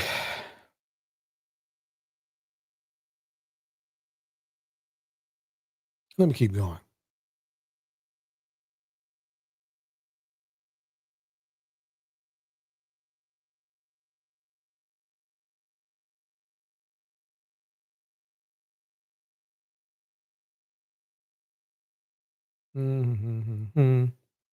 All right, last one of the day. Here we go. That's just how we roll. God dang it. Okay, wait, hold on one second. Okay, so it says Slim Thug says Ciara and Russell's Wilson Marilyn was not real. Believes that Ciara is only for him for financial stability. You know what's funny and ironic about that is that in the red pill world, that's supposed to be what they're trading a woman's love for, is for financial stability. So it's okay if you're red pill to marry a woman to give her financial stability so you can use her as a resource. But if Russell, who loves the heck out of his wife, does the same thing, now they got a problem with it. And all of this coming from somebody named Slim Thug, who I assume is a thug. So everybody's supposed to listen to Slim Thug. The fact that people are even listening to Slim Thug is hilarious. But they're listening to Slim Thug for advice. Just like they listen to Kevin Samuels for advice. Just like they listen to Angry Man for advice. Just like they listen to No Fugazi for advice. It's like, you got to be out of your mind. That's why the red pill community will never have any graduates, because the professors are losers. You can literally document their losses. You can literally document their losses. None of them have any qualifications at all.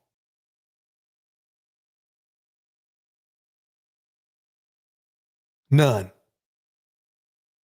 No, I can't think of one that really has like a doctor the fact that Kevin Samuels had to make fun of a PhD is hilarious. That just shows you how uneducated these red pill leaders are, where they're making fun of somebody who is educated.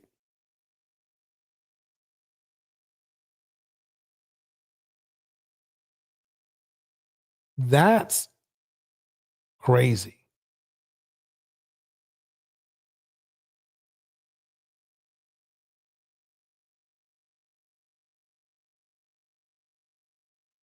She's right. I would say so. Yes. Yes. And I'm glad you brought that up. UK says this. Kamala Harris says the red pill and the manosphere are the reason why she lost the elections. I would say so, because, see, the thing is this. Yes, Trump. Yep. He's not only red pill, but from what I'm hearing lately, there's a very good chance he went by way of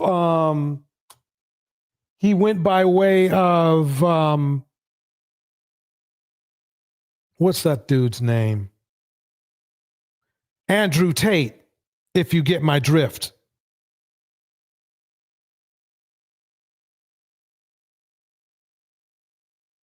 In fact, let me bring that up because there's a famous email. Let's look into that Trump email. This is the guys you got. This is the man you guys literally. Let me see here.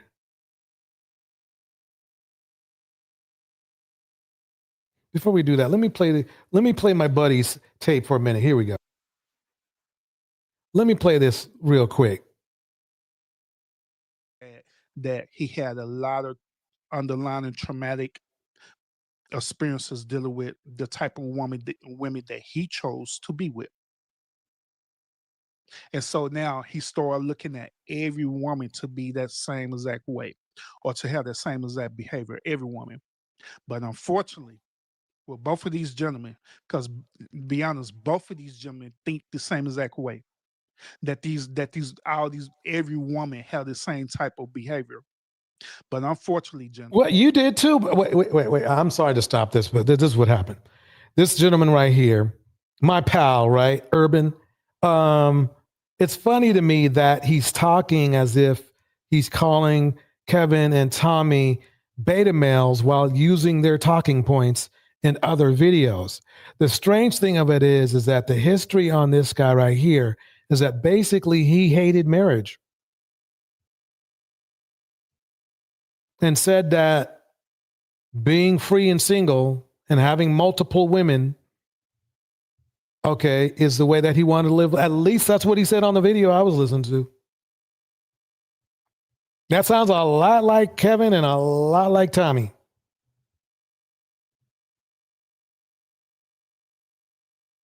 So the Herbster, I'm sorry, my man. I'm sorry. But you're criticizing men you are like. So I have to disagree respectfully. Now women do not have resume that same type of behavior. I told you. I told you somebody in his chat said, wait a minute, you do the same thing, bruh. And look, he is not on my live stream. Listen to this. Listen to this again. Okay, listen to this again. Somebody called him out on his own live. I don't know why he made this short. Here we go. He had a lot of underlying traumatic experiences dealing with the type of women that he chose to be with. And so now he started looking at every woman to be that same exact way or to have that same exact behavior. Everyone. That's what all of you guys do.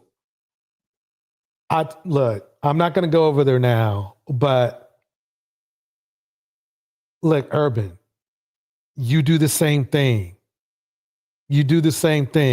And let's listen to how he replies, because what he did is he took a chunk of a live stream, right?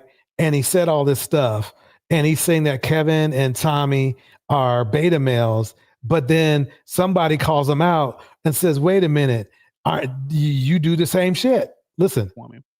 But unfortunately, with both of these gentlemen, because be honest, both of these gentlemen think the same exact way. They do. They think this exact same way. They do. Every woman have the same type of behavior. But unfortunately, gentlemen, now women do not resume that same type of behavior. Because if that be the case, it's only safe to say that if every woman had that type of behavior, it's safe to say that every man carry the same type of behavior that these modern day women are talking about, correct? Which that's now go. Never mind. I'm going to leave that alone.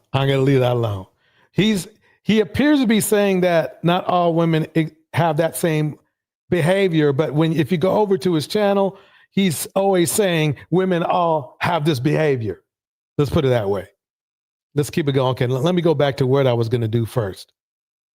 Trump and email. Okay. This Trump Epstein email scandal has gotten crazier and crazier. I mean, the floodgates blew open last night because yesterday morning, Democrats on the House Oversight Committee, they released 3 emails that they obtained. Okay, let me go back and find something else. News. Here we go. I've been up all night reading the Jeffrey Epstein emails, which are basically about 20,000 emails from the disgraced late sex offender and financier to many high-powered people, friends of his, former president of Harvard, and others. What really struck me about these emails, okay, some of the things wait, let me pause it right there. Okay, this is who you guys voted for. You red pill men, this is who you voted for right here. Next to one of the most notorious,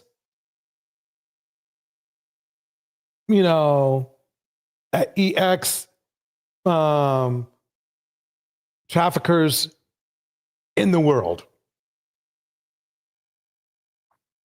Said about his former friend and close confidant, Donald Trump. So here's my 3 top takeaways from this. The first one was in February 2017 when former Treasury Secretary Larry Summers was talking to Epstein about Trump and how he hadn't wrecked the world yet. This is soon after he took office.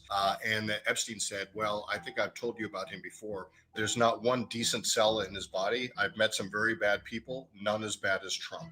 He also told Summers, you see how dirty Trump is. And this is just days after Trump's former fixer, Michael Cohen, had pled guilty to charges that implicated Trump in some financial crimes, including paying hush money to a former stripper and adult dancer to keep. This is who you guys voted for. Quiet right before the 2016 election. In other emails from around that time, You red pill men, this is who you voted for.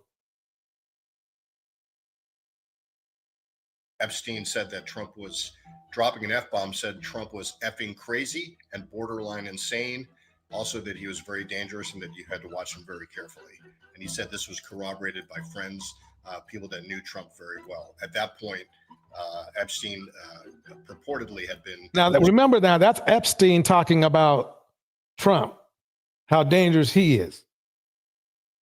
That's pretty bad when the notorious trafficker is talking that way about the leader of the free world. Estranged from Trump for some time, at least maybe a decade, and hadn't been close to him, but he was still of the belief that Trump was a very dangerous person. And to me, the most significant one is around December 2018, when the feds were investigating Epstein for sex trafficking charges that ultimately led to his arrest and his apparent suicide in a Manhattan jail. They were Apparent. talking about Trump again, and somebody was saying that basically, they're just investigating Epstein's plea agreement back in 2008 in Florida to see what they could get about Trump. And that, don't worry, it will blow over. There's not anything to worry about here. They're just focusing on Trump. And Epstein said, what's wild about that is I am the one who could take him down. And he was referring to Trump. He didn't say what he knew that could take Trump down. And the conversation ended there. But it's something that I know that lawmakers, especially Democrats. At the very least, the man is messy, and you guys jumped on his boat as quick as you can because you wanted better access to women, to black women. You're not getting access to other women. I mean, you are, but you're not going to get any more access because they're protected. You wanted more access to black women and more control over black women and you thought Trump would be your ticket. That's why you voted for him. Let's keep it going. Donald Trump's been having a pretty good time. The shutdown ended. He didn't have to concede anything, and he didn't even have to give poor people health care. His favorite kind of deal. Huh? Everything's coming up Trump. Nothing can stop the Trump train now. Breaking news, convicted sex offender Jeffrey Epstein mentioned Donald Trump by name several times in private emails.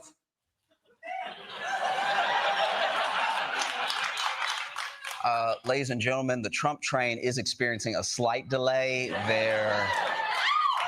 There is an Epstein file on the tracks. We should be moving as soon as we get that cleared.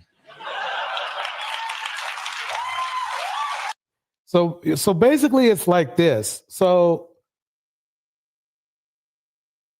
the bottom line is that what made you dudes pick this guy? And I'll tell you why. It's the same reason you guys chose to listen to Kevin.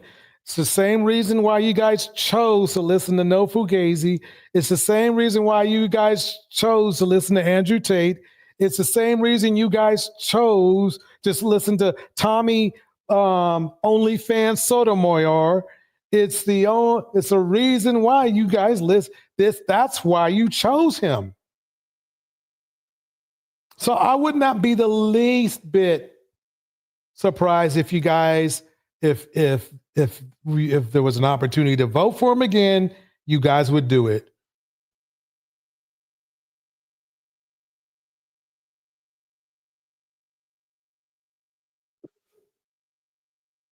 You know, welcome to the stage, Darnell. How you doing tonight? Hello? Anyway, that's what's up. I mean, let's face it. Don't get me wrong. There are probably some people because Trump does have a reputation of being rich. I mean, people like rich people because they think, to vote for rich people because they think they'll be rich too. But I don't know, people. This is not looking good. Can you hear me now, DJ? Sure can. Oh, okay. Sorry about that. It was something with the StreamYard, and I guess my mic didn't connect. Oh, no problem. I can hear you now. So what do you think? Well, man, I'm disappointed, man. I voted for Trump so I can have some access to women, man. I thought I could make them all desperate, and they're gonna want some Darnell, Nah, I'm just playing. I didn't vote for Trump, but I mean, the thing is that it's like, to me, it's this. It's not like this stuff like this wasn't floating around. Everybody knew that this was possible. So yeah. My theory is this. It's like, look, okay, I understand if you guys, I really do understand if other races of people want a non-minority to be their president. I understand that.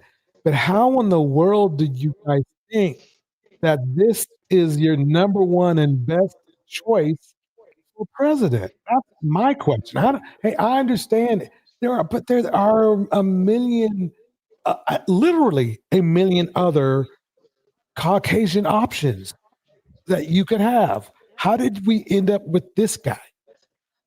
Well, the problem, DJ, was the primaries, the Republican primaries, because you're right, there were other options. The only thing is, when it comes to the primaries, how the rules work for the Republican Party, you have to be a Republican to vote in their primaries. I think you can be an independent too, but you can't be a Democrat and vote in a Republican primary. So a lot of times you get the extreme candidates like Trump. Wait, well, what does that have to do with them ending it with this guy? There were other, Oh, you mean with Epstein?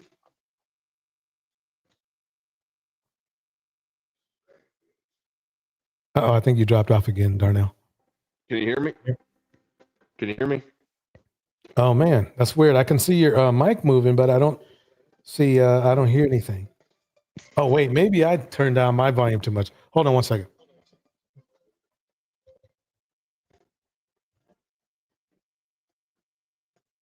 Okay, go ahead and say something. Can you hear me? Yeah. Wait, talk again. Hello, hello. Okay, go ahead. Talk again. Can you hear me now? Yeah. Talk again. Talk again. Yeah. Okay. Were you meaning Trump or Epstein? Because I thought you were talking about Trump. How did we end up with Trump? Oh no, what I'm saying is this: is that why did we end up with somebody so messy when there are a lot of other men that could have been selected in his party to be running instead of him? Like I said, it's always the extremists are usually win. In fact, I mean, I remember going back as a child when George W. Bush ran. He ran as a extreme conservative during the primaries. He ran as an extreme conservative, but then he switched up his strategy and was a moderate Republican. And he did that so he could win the primary. You have to be extreme. I mean, do you remember 2016 when Trump ran the first time? You know, I wanted to bring that around for 1 second. You said you have to be extreme to win, right?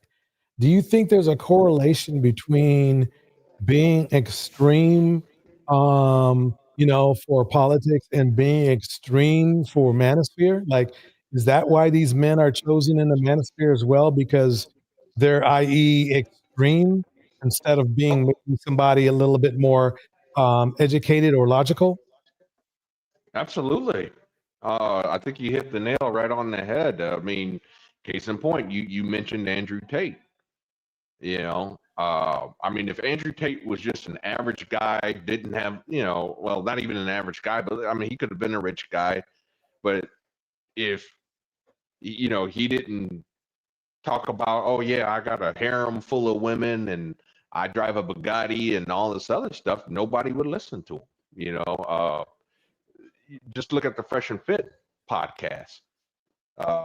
You got their daytime shows, in my opinion, were the better shows. That's when they were giving you advice on things in life and stuff like that. It wasn't just women, it was money, which that's a whole nother conversation. I didn't exactly agree with their financial advice, but at least they, it was doing something positive. They also talked about fitness, etc.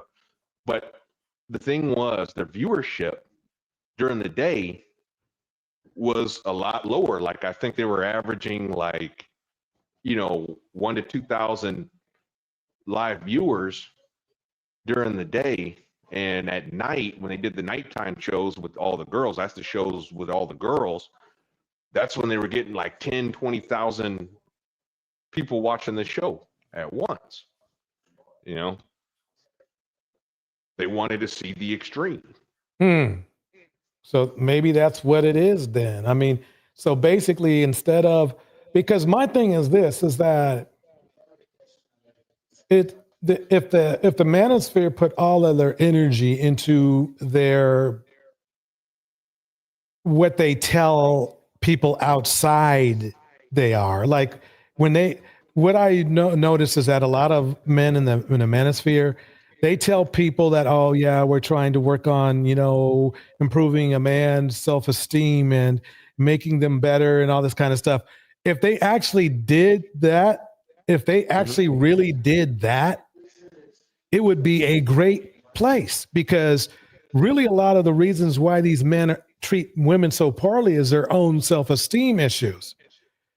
The problem is that's not what they do for real.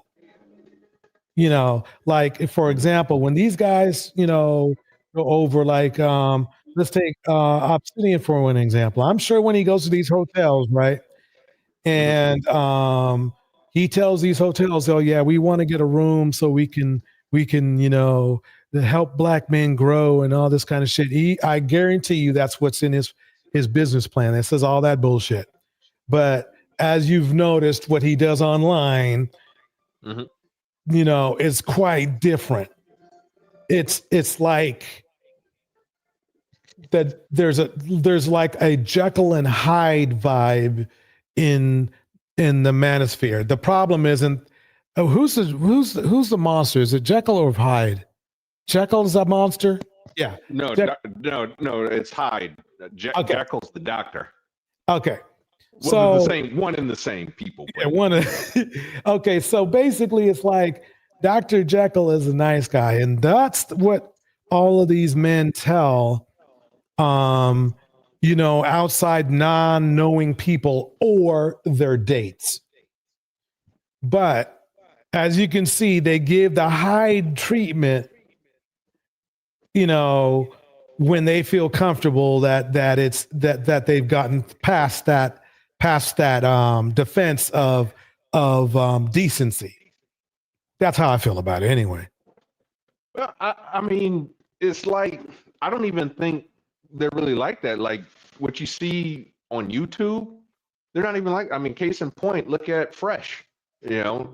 They tell you, how many times do they say don't date 304s, don't take them seriously, and here this man is paying 304s. Yep. I mean, not one, but he's been caught with 3 of them that I know of. And think about it. And then we have No Fugazi, who actually was Fugazi, you know, who said don't date single moms, but dated a single mom, you know. So yeah, and the beat goes on. I mean, we could go through. We could one of these days, you know, Darnell, we're gonna sit down and just go from one YouTube red pill personality into the other one, and just go ahead and pick them apart. Yeah. Well, I'll call it the pick apart. Oh, that's a good name. You know, but anyway, yeah, I guess I just wanted to bring that up. It's like here we are. It's like I mean, it just goes to show you that it's not only tied to the Black Manosphere, but how we ended up with a strong possibility of a guy who literally buddied up. I mean, they were pals. This was back in the day. They were pals. You see what I'm saying? And I can't believe people really thought that, you know, the T-Man didn't know what one of his best buddies was up to, even though he went to the same island. You see what I'm saying? That's gonna for anybody who just thinks outside, who just thinks normally, you can't really, there's really no real reason to defend this guy anymore. I mean, he pretty much made it clear, I mean, and clear to people that, you know, he's not the nicest guy in the world. I'm being very nice, of course. Not the nicest guy in the world, and he's always had a pattern of treating girls wrong. Yeah, when you think about it, I mean, his first wife, I forgot what her name was, but yeah, I mean, he kicked her to the curb when he found Marla Maples, you know. Well, his second wife actually cheated on him, which caused a divorce, but he was still, I think he was cheating too, so, you know. And when he was with his third wife, yeah, he was cheating on her, you know. So, but one of the things I wanted to say though is I'm not sure. I don't think Trump was ever at Epstein Island. Or Epstein's private island. He actually, in one of the emails, they said that Epstein may have not been at the island. I don't know for sure. I cannot say that for 100% for sure. But I know that Epstein said that he was at his house with a young somebody who was underage. And he spent like a day or two with that person, with that underage person. Yeah, it was, I want to say it was while he was at the island. He was at Epstein's house in the islands. But regardless, it doesn't really matter where. At the end of the day, he was with somebody for 2 days that wasn't his child, and that person was a child, if you know what I mean. So, yeah, that's the issue. UK says Obsidian is helping Black men earn 5 times the amount they currently earn by giving them further education, and he is growing rapidly. I don't know. Okay, you took the words out of my mouth, but no, I don't know if UK, you know this guy well, but last year or the year before last, before he got kicked off of YouTube, he was broke. I mean, he literally admitted in so many words he was broke. Let me put it into perspective and accurately describe what I mean.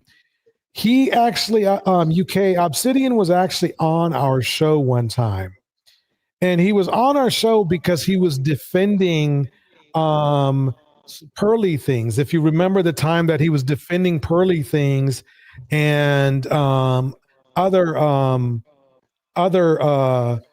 white extremists. Yes, Obsidian was defending white extremists. So anyway, let me move forward.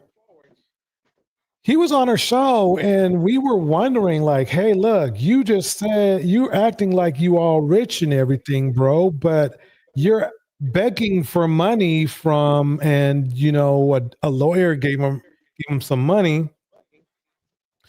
And we were saying, why did you have to borrow money if you're rich? And his thing was, he gave us, you know, the gaslighting theme and said, well, I just didn't have the money ready when, you know, it was time to pay. And it's like, well, you know, and if you remember Gemini broke it down to him. He said, look, you didn't have any money in the bank. You didn't have any in savings.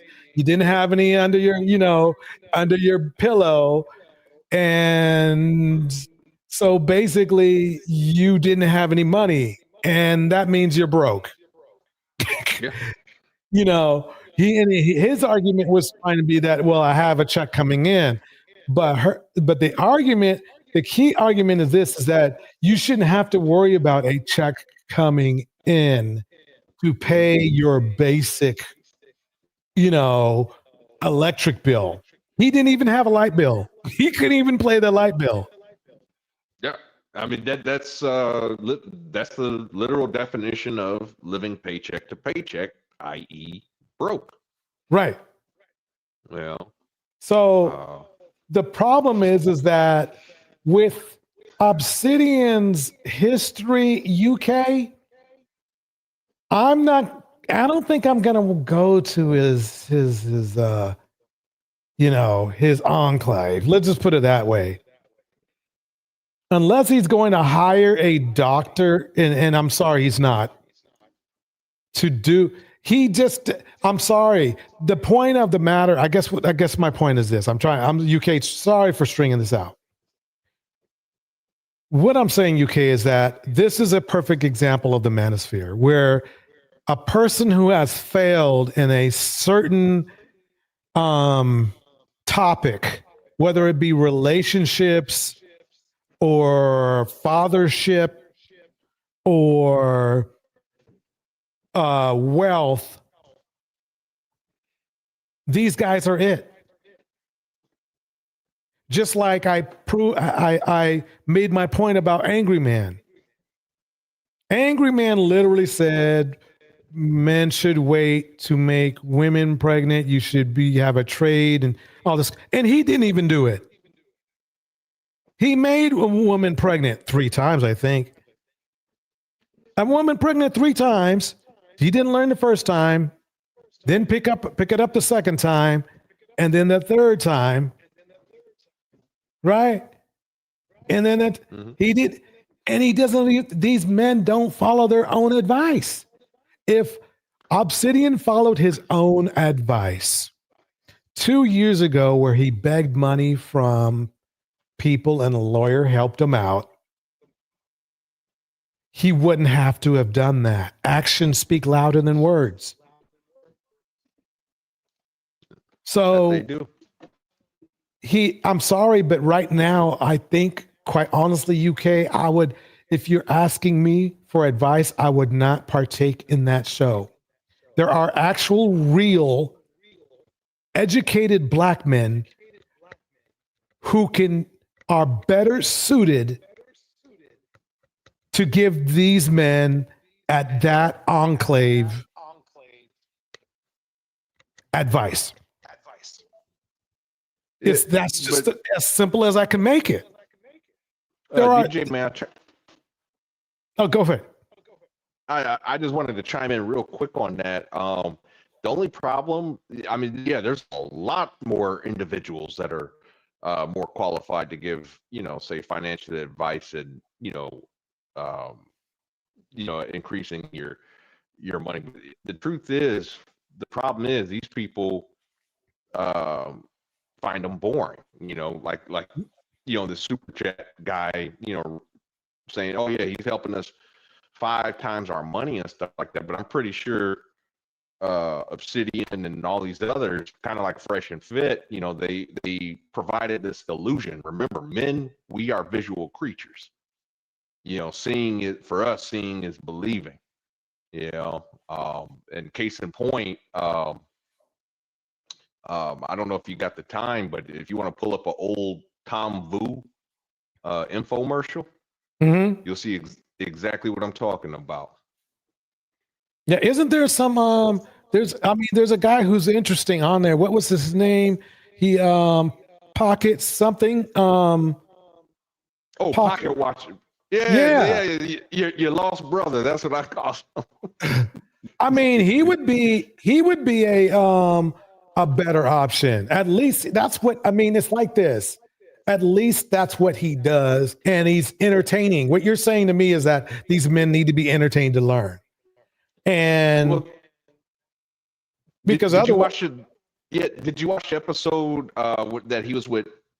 He interviewed Mansa. No.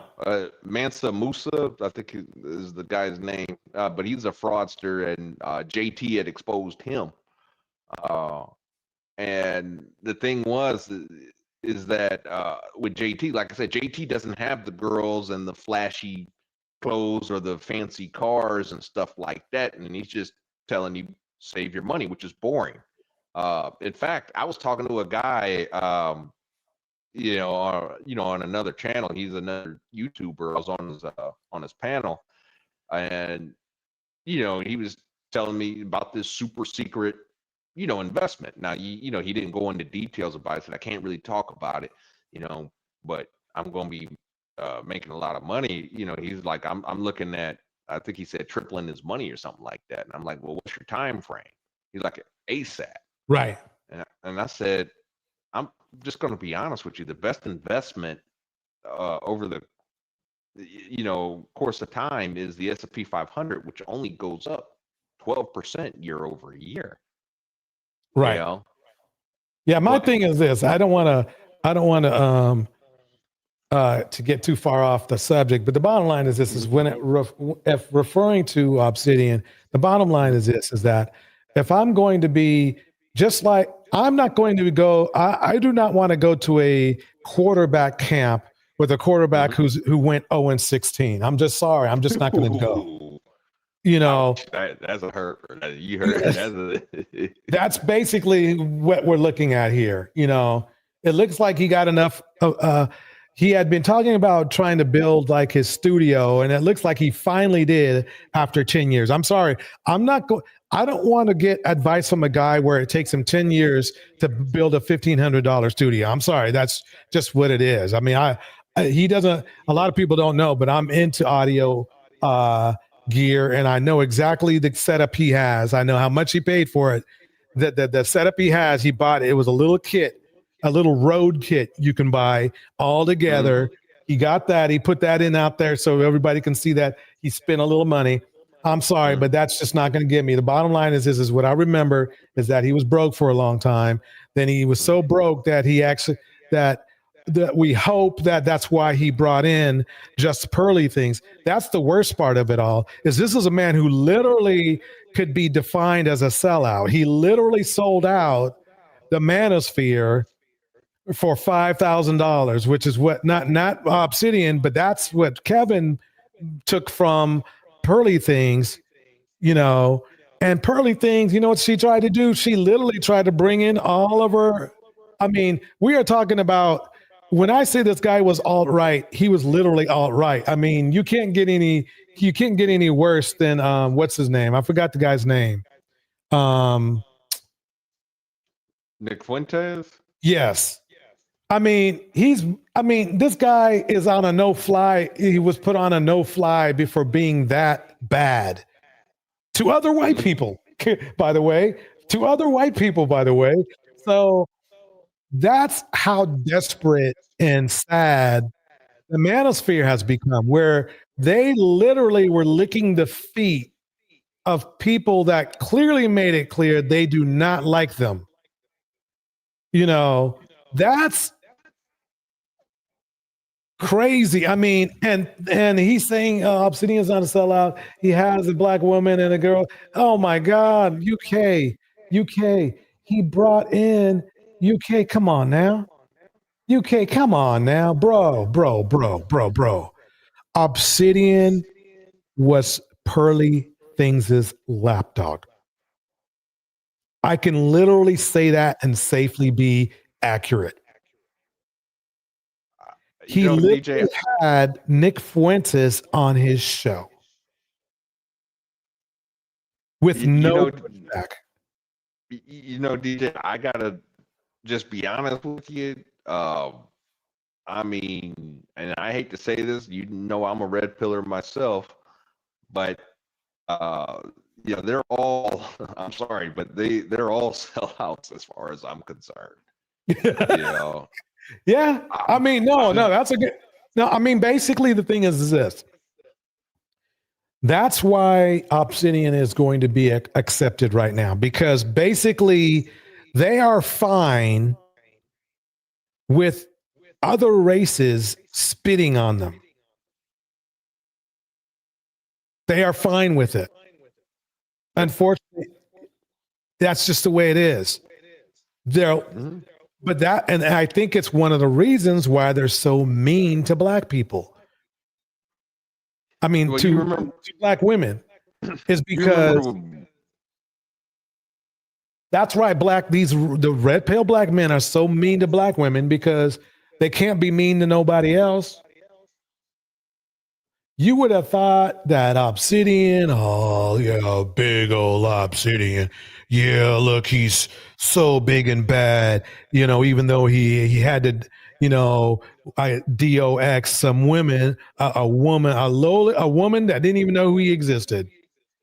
He does all that. Wow, he's all mean, and then he gets kicked off and everything. He's so big and bad, but was a lapdog to a woman that I think that even white men could agree was average at best. I mean, literally average at best. She's not even liked in white red pill. She's not even welcome there. I remember because I did a video 2 years ago. And I was shocked. I did research on the video first, and nobody likes her in the Caucasian red pill circuit at all. They think she's a complete fraud. So they're all for frauds. Black Red Pill to accept her and love her and make her queen Red Pill, because she was making more money than all other black female red pillars put together. Yeah.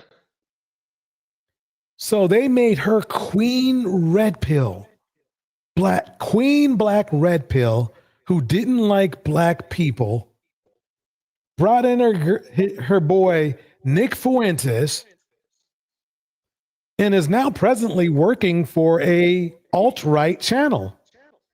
You can't make this shit up. Alt-right people are supposed to be doing alt-right shit. They're doing whatever they're going to do. The fact that Obsidian brought her in to run Black Manosphere is literally accurate. It makes sense. It shows you the level of self-esteem the Black Manosphere has for themselves, where they would rather be lapdogs to an average at best looking. I mean, average at best looking. It's not just the average at best looking woman. It's you forgetting about all the men that they're subservient to too. Yeah, all the white men. I mean, you remember when O'Shea Duke Jackson was doing the thing? Byron went viral for a white person. I think he was actually Latino. Called him the N-word. Called him a sand N-word. Yeah. And he gave no pushback. He's always He's always in those Twitter, what do they call it? Those chats or whatever, those groups, and white supremacist groups. And I'm an ally. I'm an ally, and they're cussing them out left and right. Yeah, saying get the fuck out of here. This is a white space only. Yeah. And then so at least like UK Arsenal, he acknowledges it. Just Pearly Things was trained by Kevin Samuels and Obsidian. I didn't know she was trained. She stole their talking points. Yeah, she stole talking points and ideas, if that's what you call being trained. Uh-huh. And then Angela brings it up perfect. The self-hate runs deep in many black pill men. Yeah. I mean, you have to understand. I mean, UK, what you said is exactly accurate and true in this. I don't know about training, but we'll just say she got help. We will say, so these men that we call leaders literally train somebody, the equivalent of this, train somebody that is against black men. This is literally like Martin Luther King hiring David Duke. I mean, that's basically what we're looking at. It's like as if Martin Luther King, hired David Duke to take over the whole black, movement. That's how bad this situation with Obsidian was. It was that you could not. That's how bad it was. And if she came back, she would get a little pushback, but if she came back, they'd accept her again. Just Pearly Things paid Kevin Samuels $10,000. I think that's $5,000 US, but I think he's 10,000. He's in England, so she deserves her success. So yeah, she does. She does. She paid a mere $5,000 US. And in exchange, she got she controlled black men. Yeah. Yeah, but look how long that lasted, though. Yeah, sounds like it. I mean, hey, no, she got her $5,000 worth. She made what? She probably made $5 million off of black men. I don't think she made that much. I think Fresh and Fit were making like $1 million. They were making $1 or $2 million a year. And she was literally like flavor of the month. Like she was popular for like maybe a year. That was about it. Right. No, I mean, think about it though. 1 year, I think she made one. I think in fact, let's not even assume. Let me look it up. How much did Just Pearly Things make in 2020? Let's say 2023.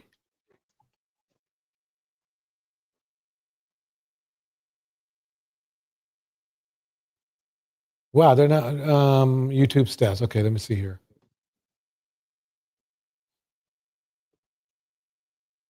I don't want to know stats. I want to know how much you made. Well, come on now. Shoot. Google used to be cool. You could just type in and you get an answer. Now they give you promotions and stuff. Yep, it's the future. Yeah. So anyway, but basically the bottom line, she made a lot of money. She made a lot more, and let's put it this way, she made a lot more than $5,000. Okay. Oh yeah. Okay. She made her money back. And the thing is that why UK thinks that's a flex that Kevin Samuels literally paid $5,000 to control black men and disrespect black women. that's really not good. Not good. And let me make it clear. I'm not mad at her. I see her as like I see, a rattlesnake. They're what they are. You see what I'm saying? Yep. But for men to bow down to her, and now he's saying Jess Pearly thinks is men's right activist. Yeah, she's a hard right activist for let's just put it this way, not men, I didn't want to say the R word. Let's say for men that don't like other cultures that well. Yeah. So yes. She fights for those men. I don't even think that. I think she's just making money. That's it off of stupid people. Something that's actually a good point. That's probably even better. Yeah. I mean, I wouldn't be surprised if behind the scenes, if you knew her behind the scenes, that she's like, man, I can't. This is crazy. These people are so effing stupid. And you know what's funny to me though? Here's what's funny to me. Is she did something like on on the welfare thing too. She did the thing on the welfare, and I'm saying that men shouldn't have to pay child support and all this kind of stuff. But that's the kind of money she got. I mean, she was getting free money. She was getting money for scamming and whining and then all this kind of stuff. I mean, that's it's the same kind of money. Where do you think she's getting? Where do you think? Why do these guys give?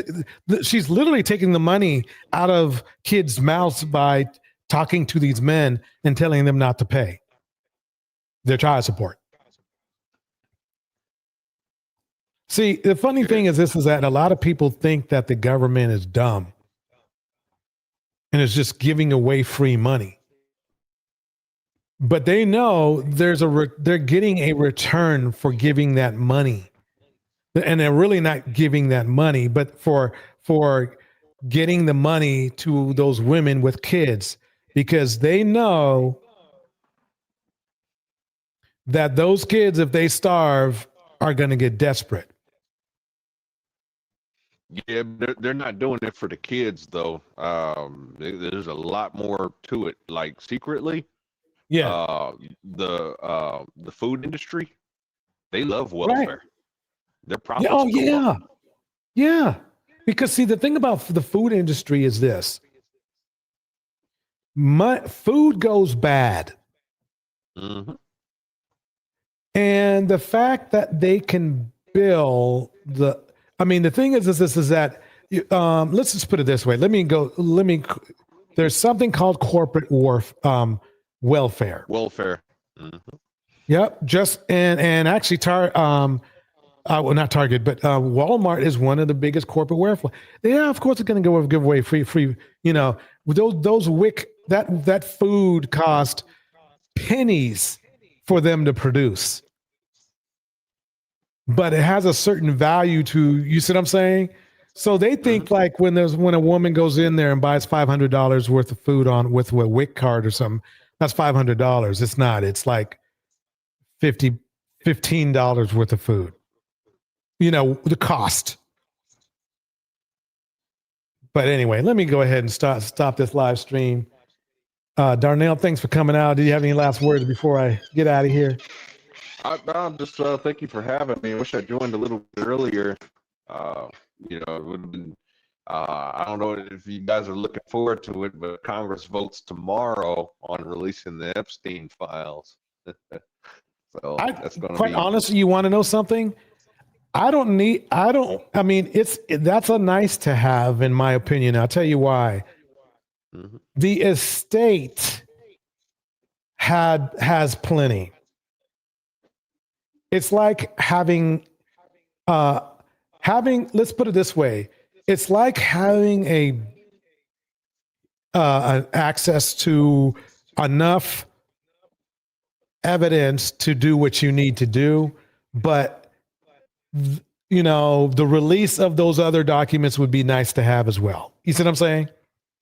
It's like, I have enough to take you, I have enough to put you guys away right over here. But if some new witness wants to come up and snitch, by all means, come on down. Because the estate is what the estate is where it is where the leverage is coming from. It's like, the thing is that I guess they thought the estate was not going to just release stuff, if you know what I mean. And so that kind of like, now there's a problem because the estate probably has a plethora of evidence to the point where, yeah, it would be nice if, you know, everybody was played fair, but we don't need your ass anyway. That's kind of how I feel about Yeah. The only thing, I don't think a whole lot's going to come of it, other than it's going to be, it might be a black-eyed Trump, but it's something Trump said. I don't know if you noticed. No, he pivoted. At first he said, "Don't release the files. There's nothing there. Don't release them." Now he pivoted, saying, "Oh, yep, go ahead and release them so we can end the hoax." So I have the feeling he knows what's about to be released, and he knows nothing's going to incriminate him. Well, I think what it is that they pulled the shit out already. But what the problem he has is that fucking estate. They got shit. Yeah. And to me, I've seen and heard enough. And I know how to add. I know what. See, a lot of people, they're just looking at the emails themselves, but I'm looking at his history and the emails. I'm looking at his pattern and the emails. I'm looking at what he already has said and the emails. I already got what I need. Yeah. The only problem is he's Teflon Don, you know, nothing's. Oh yeah, no, he's going. Oh no, don't get me wrong. He's going to be around for a minute, but a lot of people got to ask a question and say, do you really want? You know, now you know. So, is this really the person you want to? You know, what is it? Die on a hill on, or whatever? I don't know what the saying is. You know. Is this really the person you want to defend? I mean, for real, where's the incentive? Okay, you know that there was always a rumor that he already looked at young models who were under the age already. We heard that years ago, right? And then there were the 30 women who complained. We heard that, and that was all discounted, of course, right? And now we have the rumors about, even when Epstein initially came out and then mysteriously passed away, we heard grumblings then. And now we already have these emails. And the emails that came out told me that's like, okay, I got enough. You know, I know how this movie ends now. You know how like some movie trailers, like you watch them, it's like, okay, I know what this movie's about. I don't need to see the movie. That's how I feel. There's no surprise. Yeah. Yep. You know, the only thing is, it's like the problem is when you like take the fact that everyone says, "Oh, he's a real good businessman," even though the man has like 5 or 6 bankruptcies. Defend his record on business.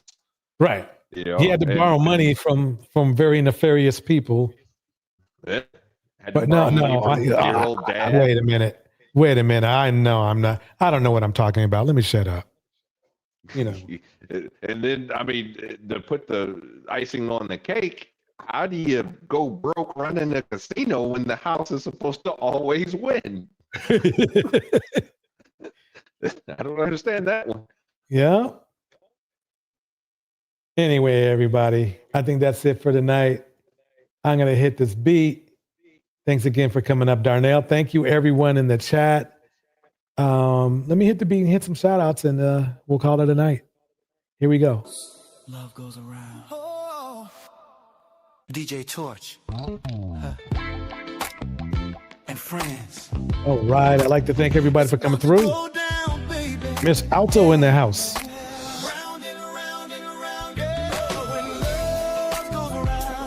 Tevin in the house. UK in the house. Angela Reddick in the house.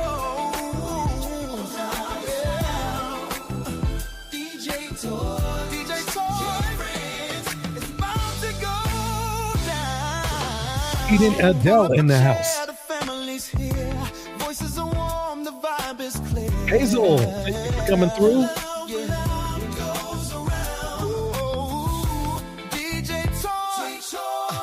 And friends, it's about to go down. It's about to go down. Yeah. I said what I said in the house. A gentle sound, hearts open wide when the love goes round. Miss Alto, thank you for that. $1.99 super sticker. Miss Flozart in the house.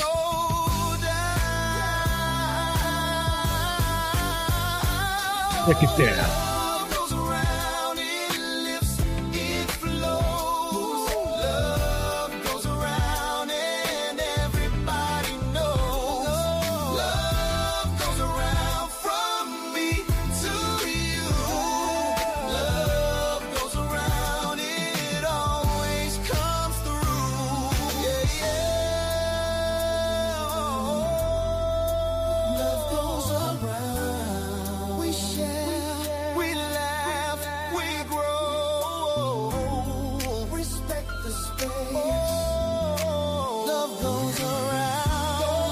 Remix Ghost.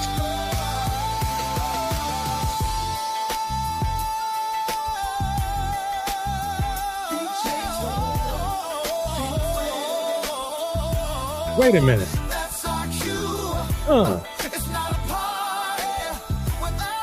This track by Ghost.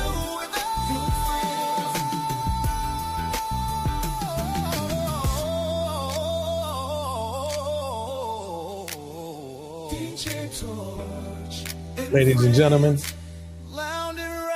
have a nice evening.